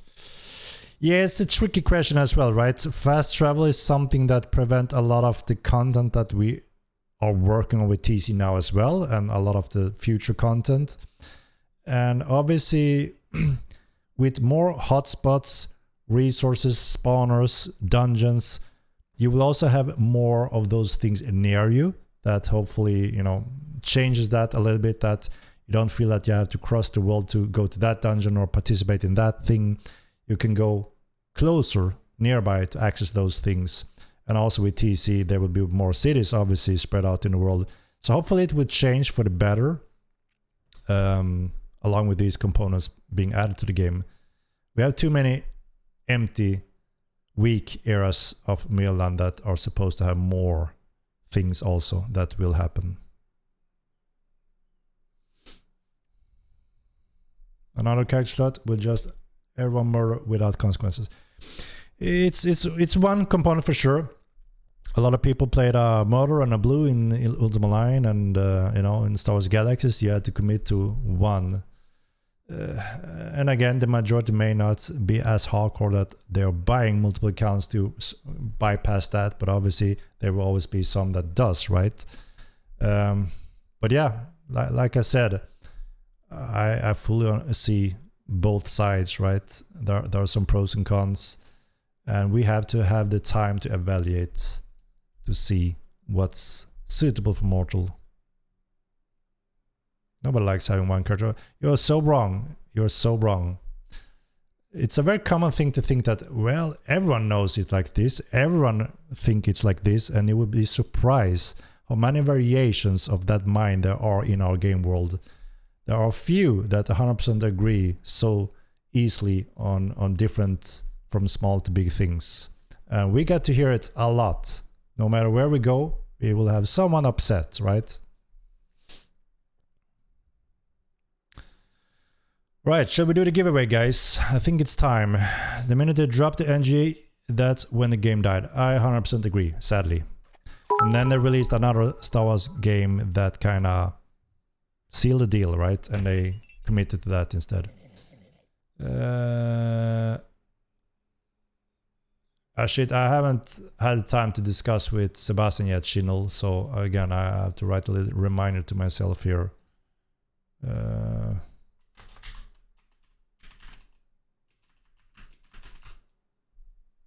We'll take a look. All right.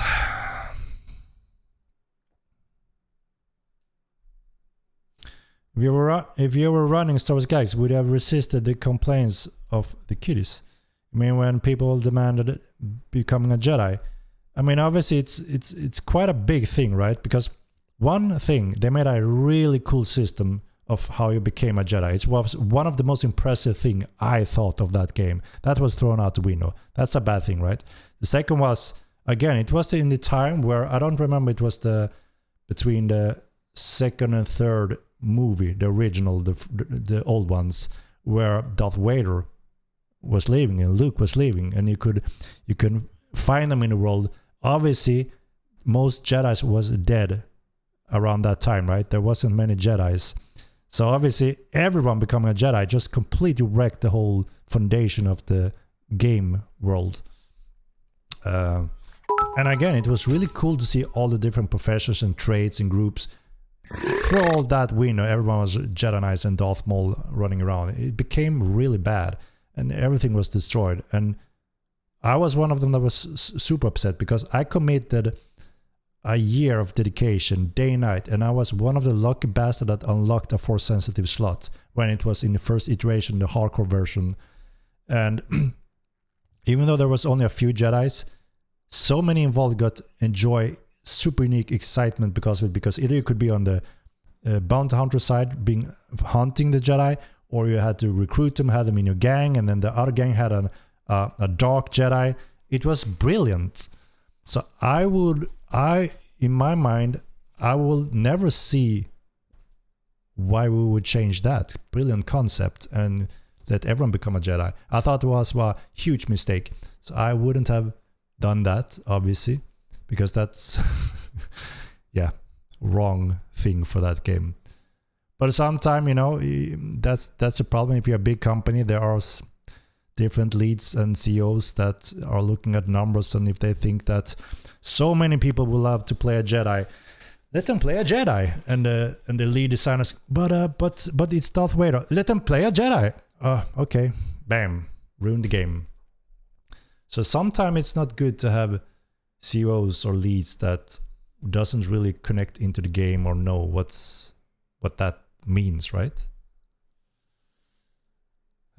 Loved it hanging with the singers and dancers. Yeah, the Katanas or whatever you pronounce it, right? It was cool time. And drug smuggling and boosters was cool. It's cool. Henrik, are you telling us that there's a chance at lightsabers immortal? BM, I am.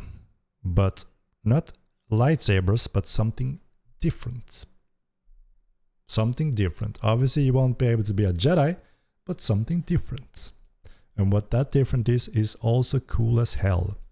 You know, like I said, I was very inspired by that feature, and they throw it out the window, and I grabbed it in air before it hit the ground, and I'm putting that back in Mortal Online too for us all to enjoy it. Alright? Alright?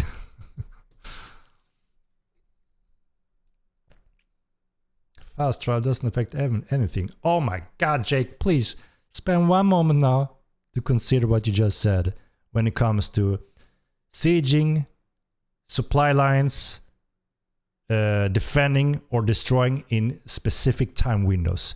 No, fast travel doesn't change that. Come on, man, Jake! What the hell? Haven't you drinking your coffee tonight? Call that Uber to bring you coffee so you can wake up today. Please, Jake, please. Holy shit.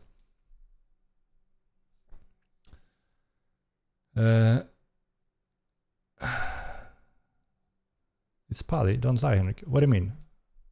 Snub Goblin, what do you mean? I didn't catch that. Will MT Jedis be permadeath as well? So the thing is, in a large-scale MMO where you are playing across the world, it's even more sensitive than regional base, because there can be a routing issue in your country to all servers, and then you will be obviously get extremely penalized due to any hiccup through the way. So I think that there could be a lot of issues with such penalty, especially in our game. So I'm not sure about a permadeath, but obviously there will be specific consequences to that role. Get that coffee, Jake. Indeed. Wake up, you silly bastard. Jake, come on. Say that sentence again and remind yourself of what I just said. Use the brain a little bit here and you will see what I mean. You know I'm pulling your strings, right? His name is Jake, the real Zomic. Didn't you know? Didn't you know? He's Jake. If I'm saying he's Jake, he's Jake. That's a $20 coffee. Yeah, I'm surprised. It's like all the Australian, they just make that Uber come with a little coffee and a donut like nothing. Like nothing. Yep.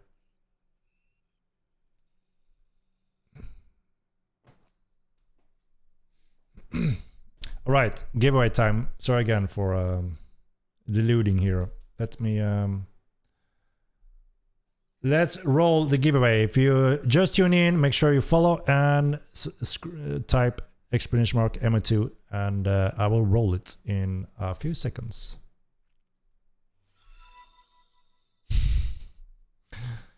All right, where the hell do we have it? There.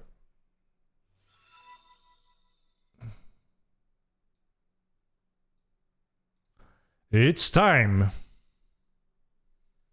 for the giveaway. Good luck, everyone. Yeah. Here we go. Holy shit, a lot of people are hitting it. All right. Good luck, everyone. Here goes.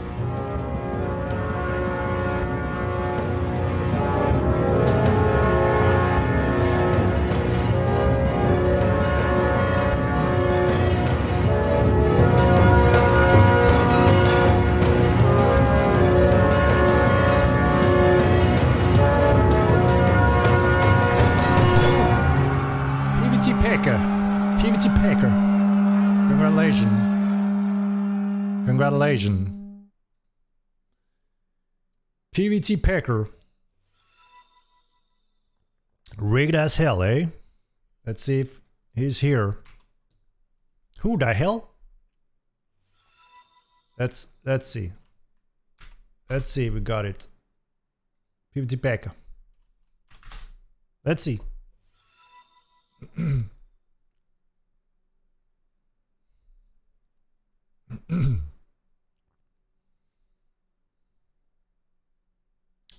Let's give him a minute, right? If there's no response, it's a instant reroll without having to re-sign up again, right? Is he here? Have we written? Have I missed it? I can't see. Is he here? Have we written in the chat, guys?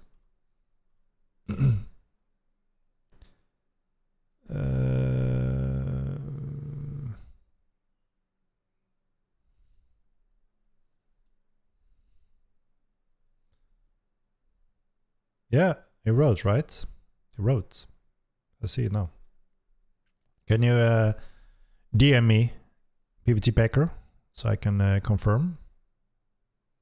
And yeah, so he wrote up there.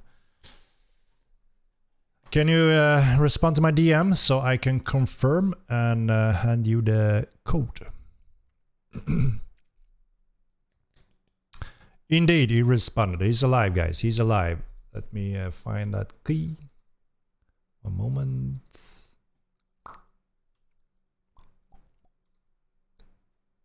I have too many tabs again, guys. My Chrome is overloading. Where the hell is it?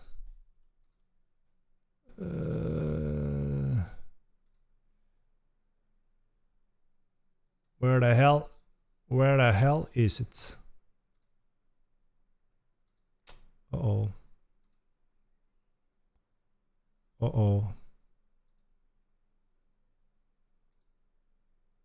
Here it is. Here it is. All right.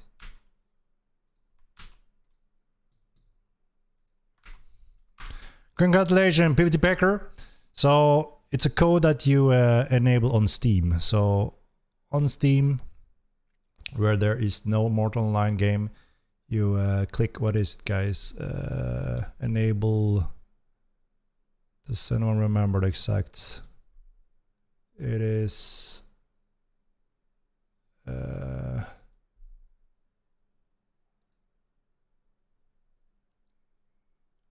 Activate a product in Steam under games. All right, so that's where you click, and then it prompts you for a code, and that's the code you put in. Thanks, it's been an honor. You're welcome. And so, what's your mortal age? The usual question. Yeah, activate a product on Steam. Can I have a key, Henrik? I'm sorry, but the rules are, once a stream, that's when you got the opportunity, right? And sometimes we do special editions with multiple ones, but this is a normal one. Got the code. PVT Packer got one.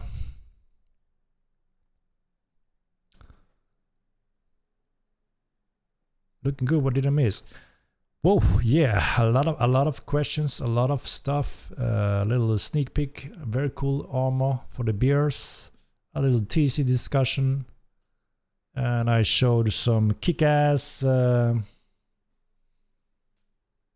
got the statues, quite heavy statues. For you that missed it, this is one of them. Yeah, really cool, really cool.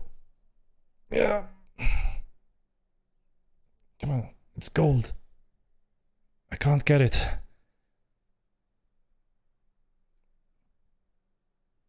Damn. Can't get it. It's too much green in gold. But there's a title. Best technology, second place in the world.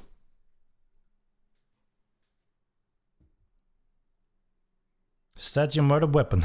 Indeed. Wait, there's clothes on the statue. You know how it is. You know how it is. They're not all mortal, you know. We got 8 rewards in total.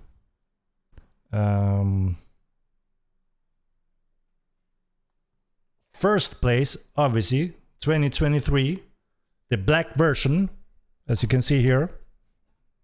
First place, best indie. Shit, I could get it to focus. Too much chroma. Grand winner, Starvault, best indie Mortal 9 2. And we also got best visuals, best open world,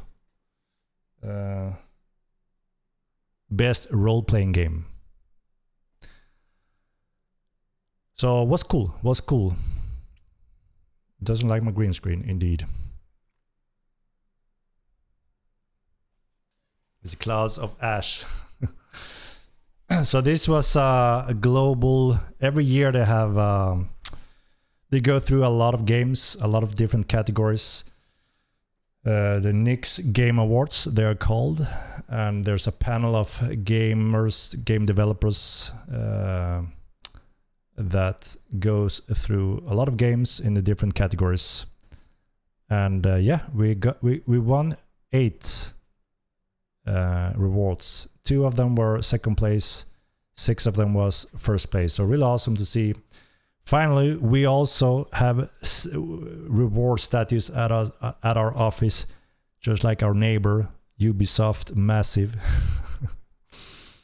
Took a few years though.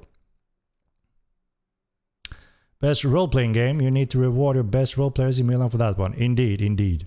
I mean, it has, if you think about it, it has the best setup to promote and support amazing role-playing, right? First person, check. VoIP, check. A free open world to do whatever you want, check. That's all you need to make that amazing role-playing experience. And we saw a lot of cool hardcore RP players showing up doing the stress test, and they said, holy shit, this is a game we're gonna revisit when it's ready, and hopefully enjoy a lot of RP in this game. And we're gonna try to support it as much as possible as well, because it's super fun. When we see people roleplay in stream it, that's again a unique thing that a lot of people are enjoying. And if you missed Lyric, that big streamer role-played the crap out of Mortal Kombat 2. That was so entertaining that it was crazy. So, you know, hopefully a lot more of that on release. Who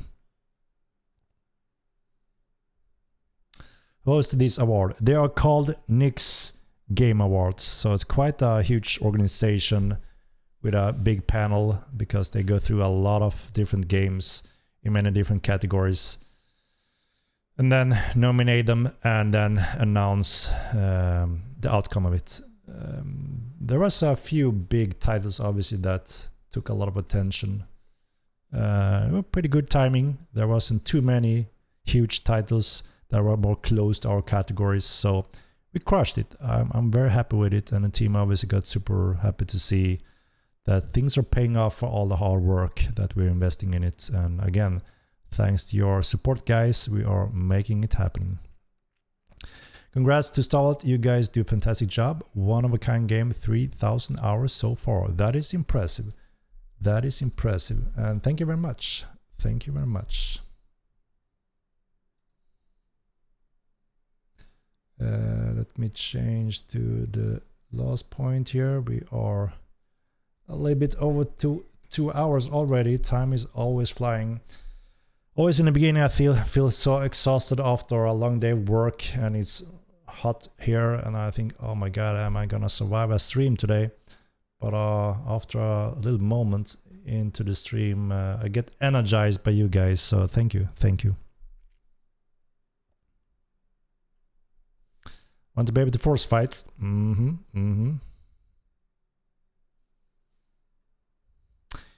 Yeah.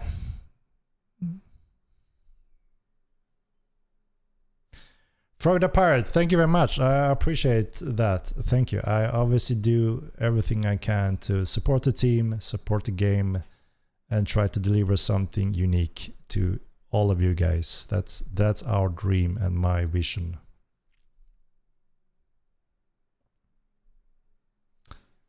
What share that I'm using?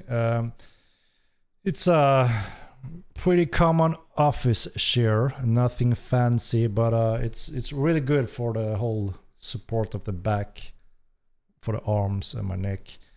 It's I don't remember the brand actually, but it's actually, this share was bought when I started the company. We bought 10 really quite expensive office share because we knew we were gonna sit in them a lot. So let's invest in good proper share with good support and quality, right? So they were quite expensive. We thought maybe they're too expensive, but heck, this is the 16th year I'm sitting in this share and it's still solid, you know. I only had to replace the handle once because they were so worn out by the elbows, you know that. So really good share, and now after all this year, obviously worth the money, right? Let me see if I can find a brand on it.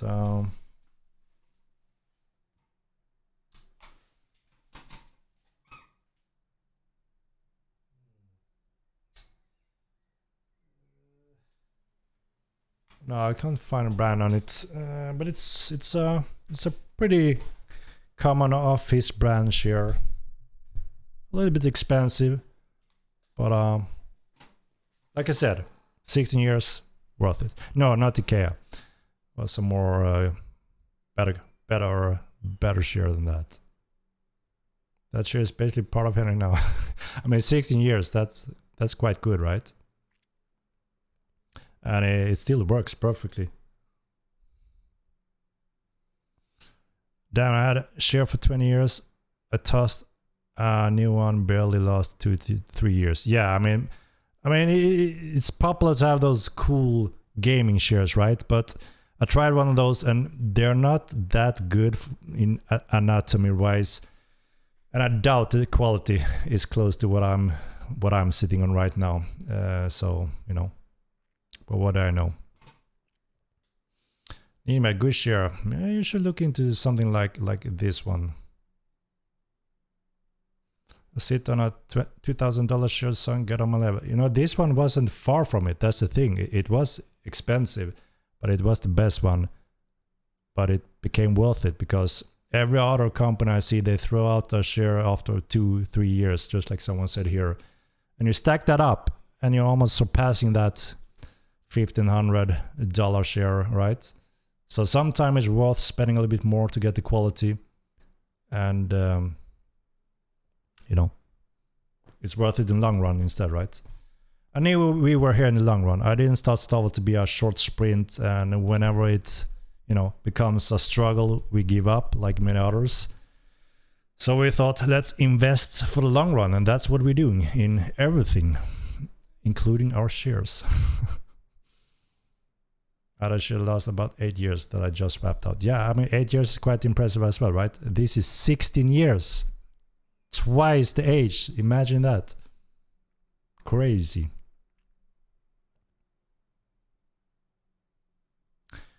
When a true leader has fucked their work, their team will say they did it themselves. It's rare to see a CEO that is so deeply involved in their project. Thank you for putting in the work to bring us you and your team's vision. And no, viewers, I'm not kissing ass. I'm saying thank you. Frog the Pirate, thank you very much. We appreciate it. We appreciate it.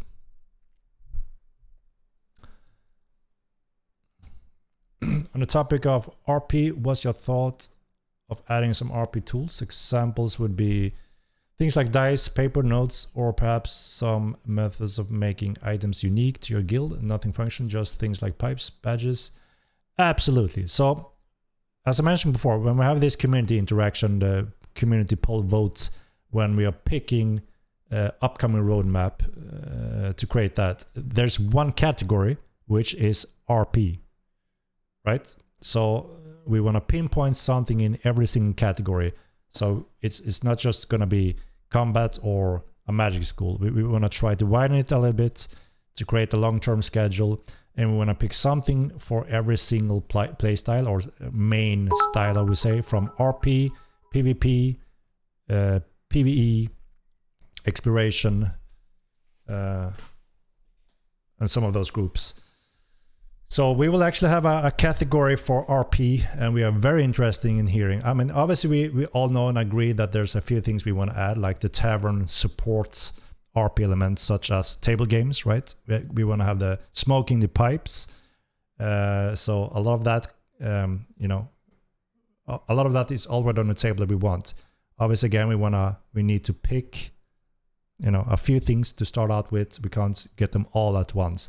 Obviously, we hope that with the Epic release, we can double the team or something like it over time, so we can add even another feature along on top of the normal schedule to expand a little bit more, right? 7 games and miscellaneous interaction, please. Yes, absolutely. So there's a few things we already want to do. The question is in what order, right? So table games, absolutely. We already have a client-based Texas Hold'em, which I know Jake gonna play away all his gold. So obviously we need to make the integration with the server, the MMO solution as well, before we can deploy it. So that's what we want to add on the taverns, so you can host those types of games. And we want to add Texas Hold'em, classic poker, right, where you can play against each others for tourneys or heads up or whatever you want. So really, really cool, really fun to play around with this. And obviously we'll be able to use the lower tables, silver coins, or high rollers, that is gold currency. And then we have some interactions, like you will be able to reach out your hand, and if the other players responds to that with a radial menu or something like that, or hotkey, you will connect to that hand. So you can do the Predator Arnold, and what is this guy, when they do the bam. So we have some cool mechanics like that we want to add, that just push it forward, right, to have a cool experience in the game that just adds perfectly to the RP elements. So yeah. And then, we already experimented a little bit with FOIP, facial expression capture, which is really cool. And I actually have had a few streamers way back. I don't know if any of you guys remember, but I had a stream when I put the Thursa face on my face using the VoIP system, and that was impressively cool. I couldn't get enough of playing around with doing facial expressions, and the Thursa was my face. Really cool here on the stream. Maybe I can do something like that again in Unreal 5 this time later. But we want to have that system as well. We have some plans how we can make it happen. So you can actually make expression by having a camera, web camera or something like that, and you will see that facial expression in the game. How freaking cool is that, right? So we have some cool stuff on the table already that we want to get into the game. The question is when and in what order. Dual wielding is one of those options as well. Throwing weapon, crossbows, fist weapons, and dual wielding actually. So it's those 4 groups that will be a possible option to go for also on the upcoming roadmap.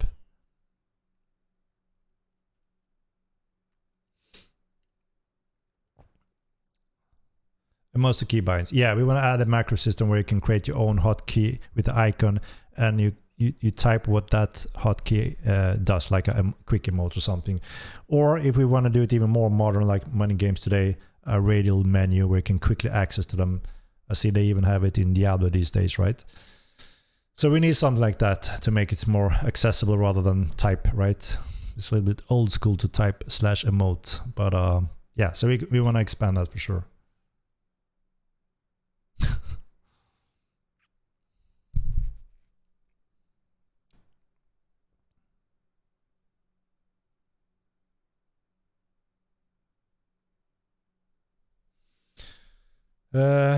All right, guys. Saturday when Diablo 4 has UI elements, we don't. I mean, obviously it's modern things, right? And sometimes modern is good, sometimes it's not fitting, but obviously we want to make sure our game reaches out easily and effective to as many players as possible. That also means sometimes refining some of those user face elements, right? I mean, it's not a very new thing with a radial menu.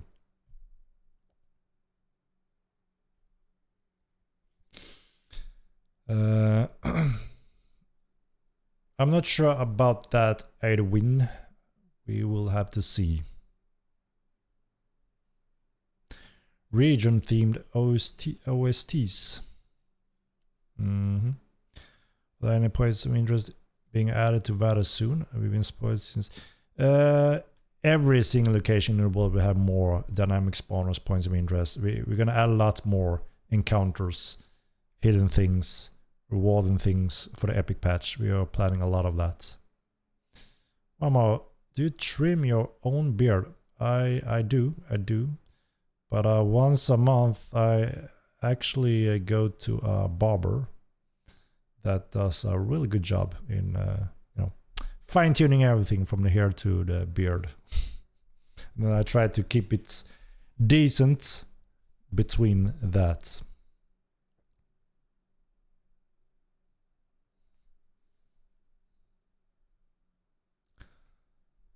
Is fishing get more to it? Yeah, there's several things for fishing. Obviously additional pack of fish types and rare things to discover.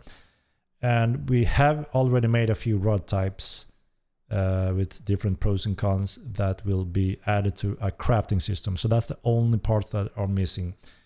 You will be able to craft your own rods in a meaningful way. So there will be more. Again, the question is, where do we put this on upcoming roadmaps?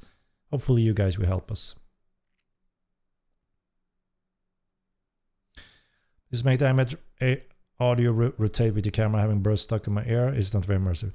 Yeah, I noticed that myself and thought about it every time I hear it, that that should obviously be updated, but we simply haven't had the time.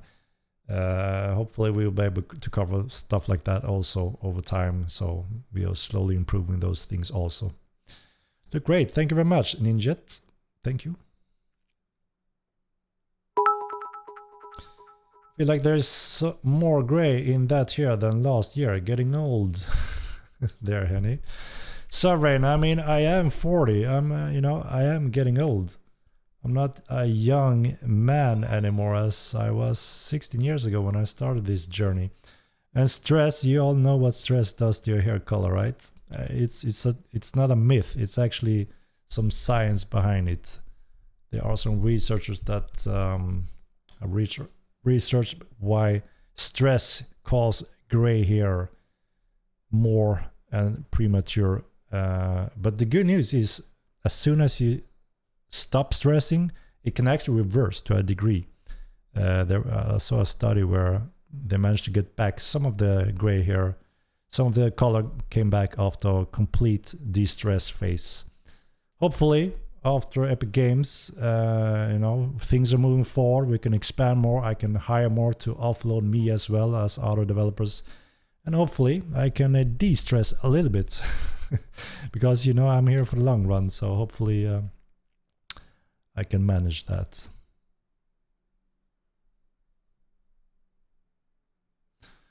I'm right there with you. Every day seems to turn white, just skips gray.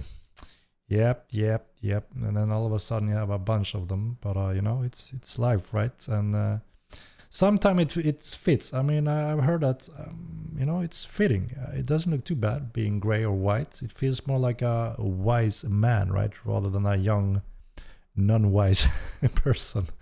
So I tried to carry it. I only heard that. Yeah, it looks nice. Hopefully, I don't know. Is that why I'm 22 and I have shit ton of white hairs? Lol. Arcane, yes, most likely. So obviously there's a lot of genes and other factors that makes it happen, right? But a big factor is if you do constantly high stress, you will get gray hair much faster. But like I said, the good news is a lot of it can be reversed if you de-stress.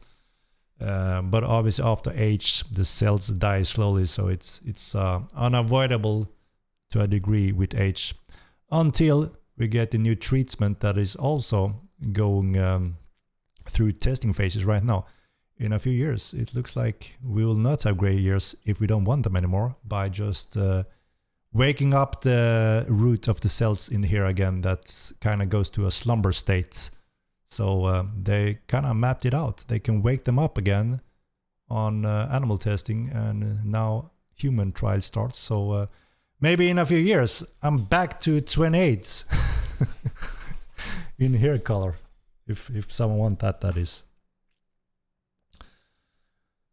Is going to diet? People watch out. No. I don't think I want to diet here. But like I said, maybe that pill is around the corner, and I'm back to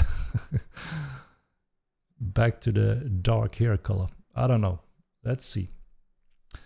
Just trust the journey. The steps come and go. It's the destination that's important, indeed.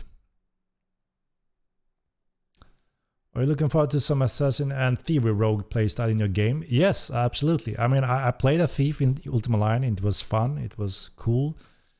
So obviously we have inspired from that. We had it in the first game very successfully, but we want to improve it in the areas where it was, not as good. So we're going to have it back. And yeah, assassination professions obviously also ties to some cool abilities and skills and poisoning and traps, right? And some work for hire for the different nations. So there's gonna be a lot of cool stuff there, absolutely. An awful lot about this. I'm a person that reads a lot and study a lot, all kind of stuff. And if I have the slightest interest, I learn it very easily, and it stick there in my brain forever. So why not make use of it, right? But yes, indeed, I know a lot of stuff about cell rejuvenation and aging and all of that. Also, obviously, to make sure that I can try to take care of myself as good as possible, because I'm living in a very stressful environment trying to do this project, and I know that health is important, right? So and now I'm not 20 anymore, so I have to be careful not to burn myself, right? And same goes for the team that have been with me for many years, so I try to protect them as well.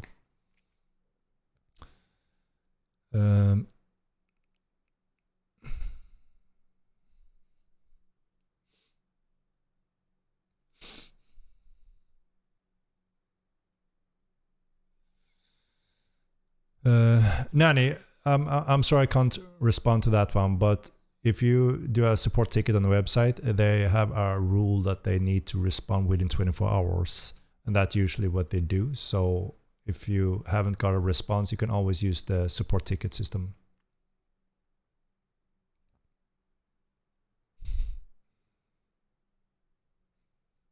Indeed. Xavier, mortal.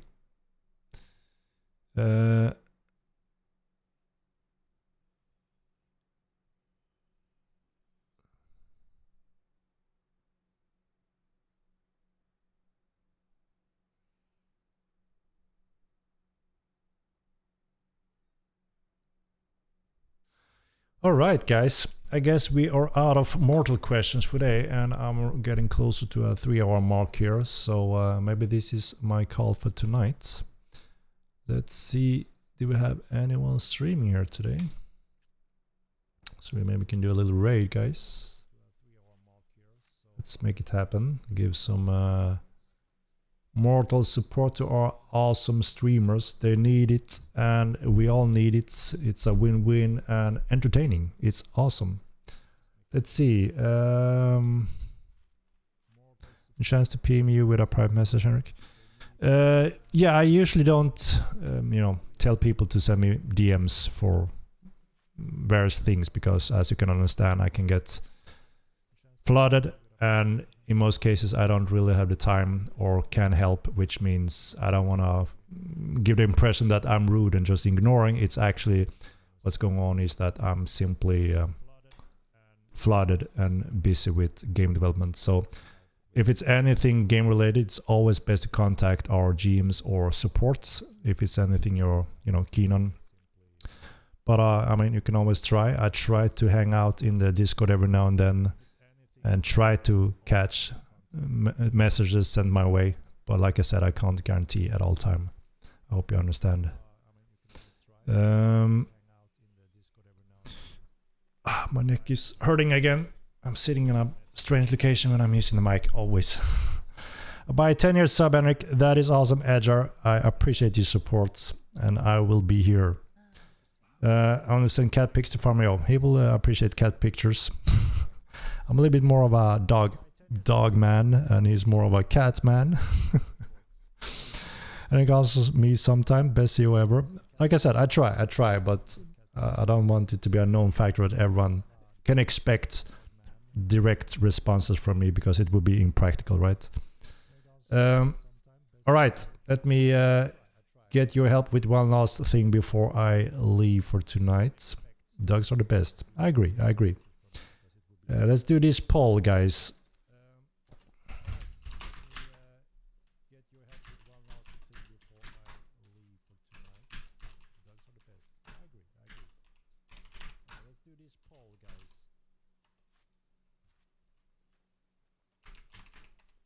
All right, cast your votes, and I will raid. I'm a cat guy myself. I mean, they're cute, right? The only two things that I'm a little worried about is, one, they're a little. They can be. I have had a little trauma when I was younger. A crazy cat attacked me for no reason, and obviously, that got stuck with me. That they can be unreliable. Obviously, dogs can be also, right? But this cat was on my really like a snake around my leg, and the fangs was insane through the trousers and everything. So that, and maybe this is strange, but cats very often carry a what's it called, a parasite that aims to live in a cat cycle. But it does go into their prey animals that change their brain to actually be attracted by cats, not opposite. So cats eats the rat or mouse, and then it cycles the parasite. These parasites are known to be transferred to humans over time when using outside cats. And that actually, there's a lot of studies about this, that it slowly changes the brain and behavior of the persons. And it can also be dangerous for a baby if having that parasite while having the baby in the womb. So that's a little scary, and there's no real cure for these brain-altering parasites. So I think that's where that expression comes from, crazy cat lady, because when you have this parasite, you slowly changes your personal ways completely over time. And there's some negative studies also when they get very depressed, and there's some actually scary stuff like suicide rates goes up heavily when they do very wide, broad studies on this. So a little scary, right? With such a complicated, advanced, small parasites that actually manage to go to the brain, which most parasites doesn't manage to do. And those alter your behavior. It's very scary. So that's why they say, all the doctors in the world tells pregnant moms never to change to cat litter, because that's where these parasites is highly there's a big risk, right? If it's a outside cat, that is. That's one reason to avoid cats. But yeah, maybe I'm a little bit silly here, but yeah, it's both fascinating, a little bit scary at the same time. So the parasite could alter, amplify a range of neurological disorders, including epilepsy, Alzheimer's, and Parkinson's, and also cancer. Yeah, it's like it's so. What's fascinating is that it's so advanced that it can actually make you like you can enjoy the pee smell and get fascinated by the cat, just like it does on a rat or a mouse, to get the mouse and cat close to the cat so the cat can eat it, and then it reproduce, the parasite reproduce in the stomach and go its cycle again. So you don't want this in the human human system. A little scary. And you know, you don't know if you have it if you don't do a test. So explains so much. My ex slowly turned into she had outdoor cats. I mean, I don't know how common it is that it gets the parasite, right? But I heard that a lot of people worldwide is carrying this virus without any knowledge to it, right?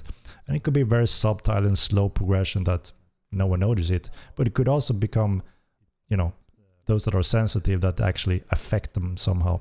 There was a lot of studies around it that was both fascinating and scary at the same time.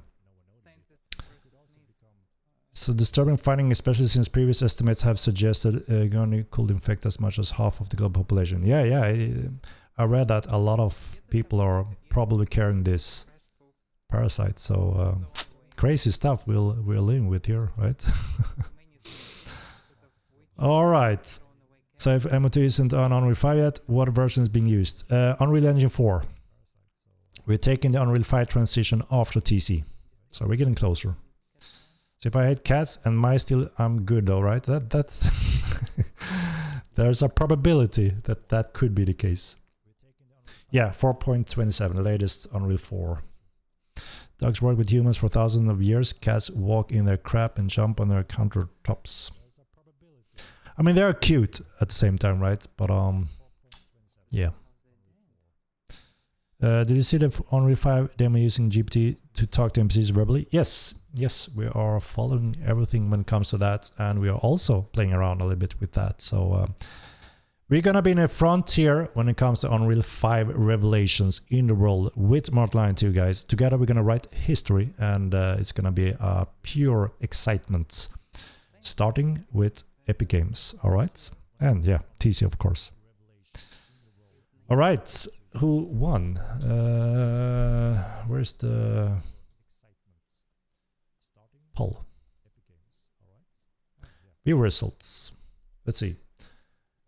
Will be live is the today's winner, guys. All right, let's make it happen then. Let's make it happen. Raid time. Income safe zone with Epic Games. So Epic Games will be the big new player experience update, criminal system, new player experience, and world life dynamic spawners population. Pretty much making sure that everyone enjoy traveling the world a lot more. Okay, I'm gonna raid will be live as you wanted. All right, guys. Thank you so much for participating today. And thanks for all your questions, donations, subscriptions, and your awesome support. We very much appreciate it, guys. Next week, we're going to try to do a little update about TC because we are only 2 weeks off from the first test sessions. That's awesome. So let's take a look on what will be live or doing Immortal today. I think he's a fairly new streamer. I think he's fairly new to the game as well, but been playing constantly and streaming constantly. So it's awesome to see. So show him some support, guys. Follow him and you know, interact in your awesome way. All right, see you next time, guys. And my stream button bugged out, I think, again. It does that when I haven't it did work. All right. Good night. Jacobin. Hey guys, how you doing? I'm stuck.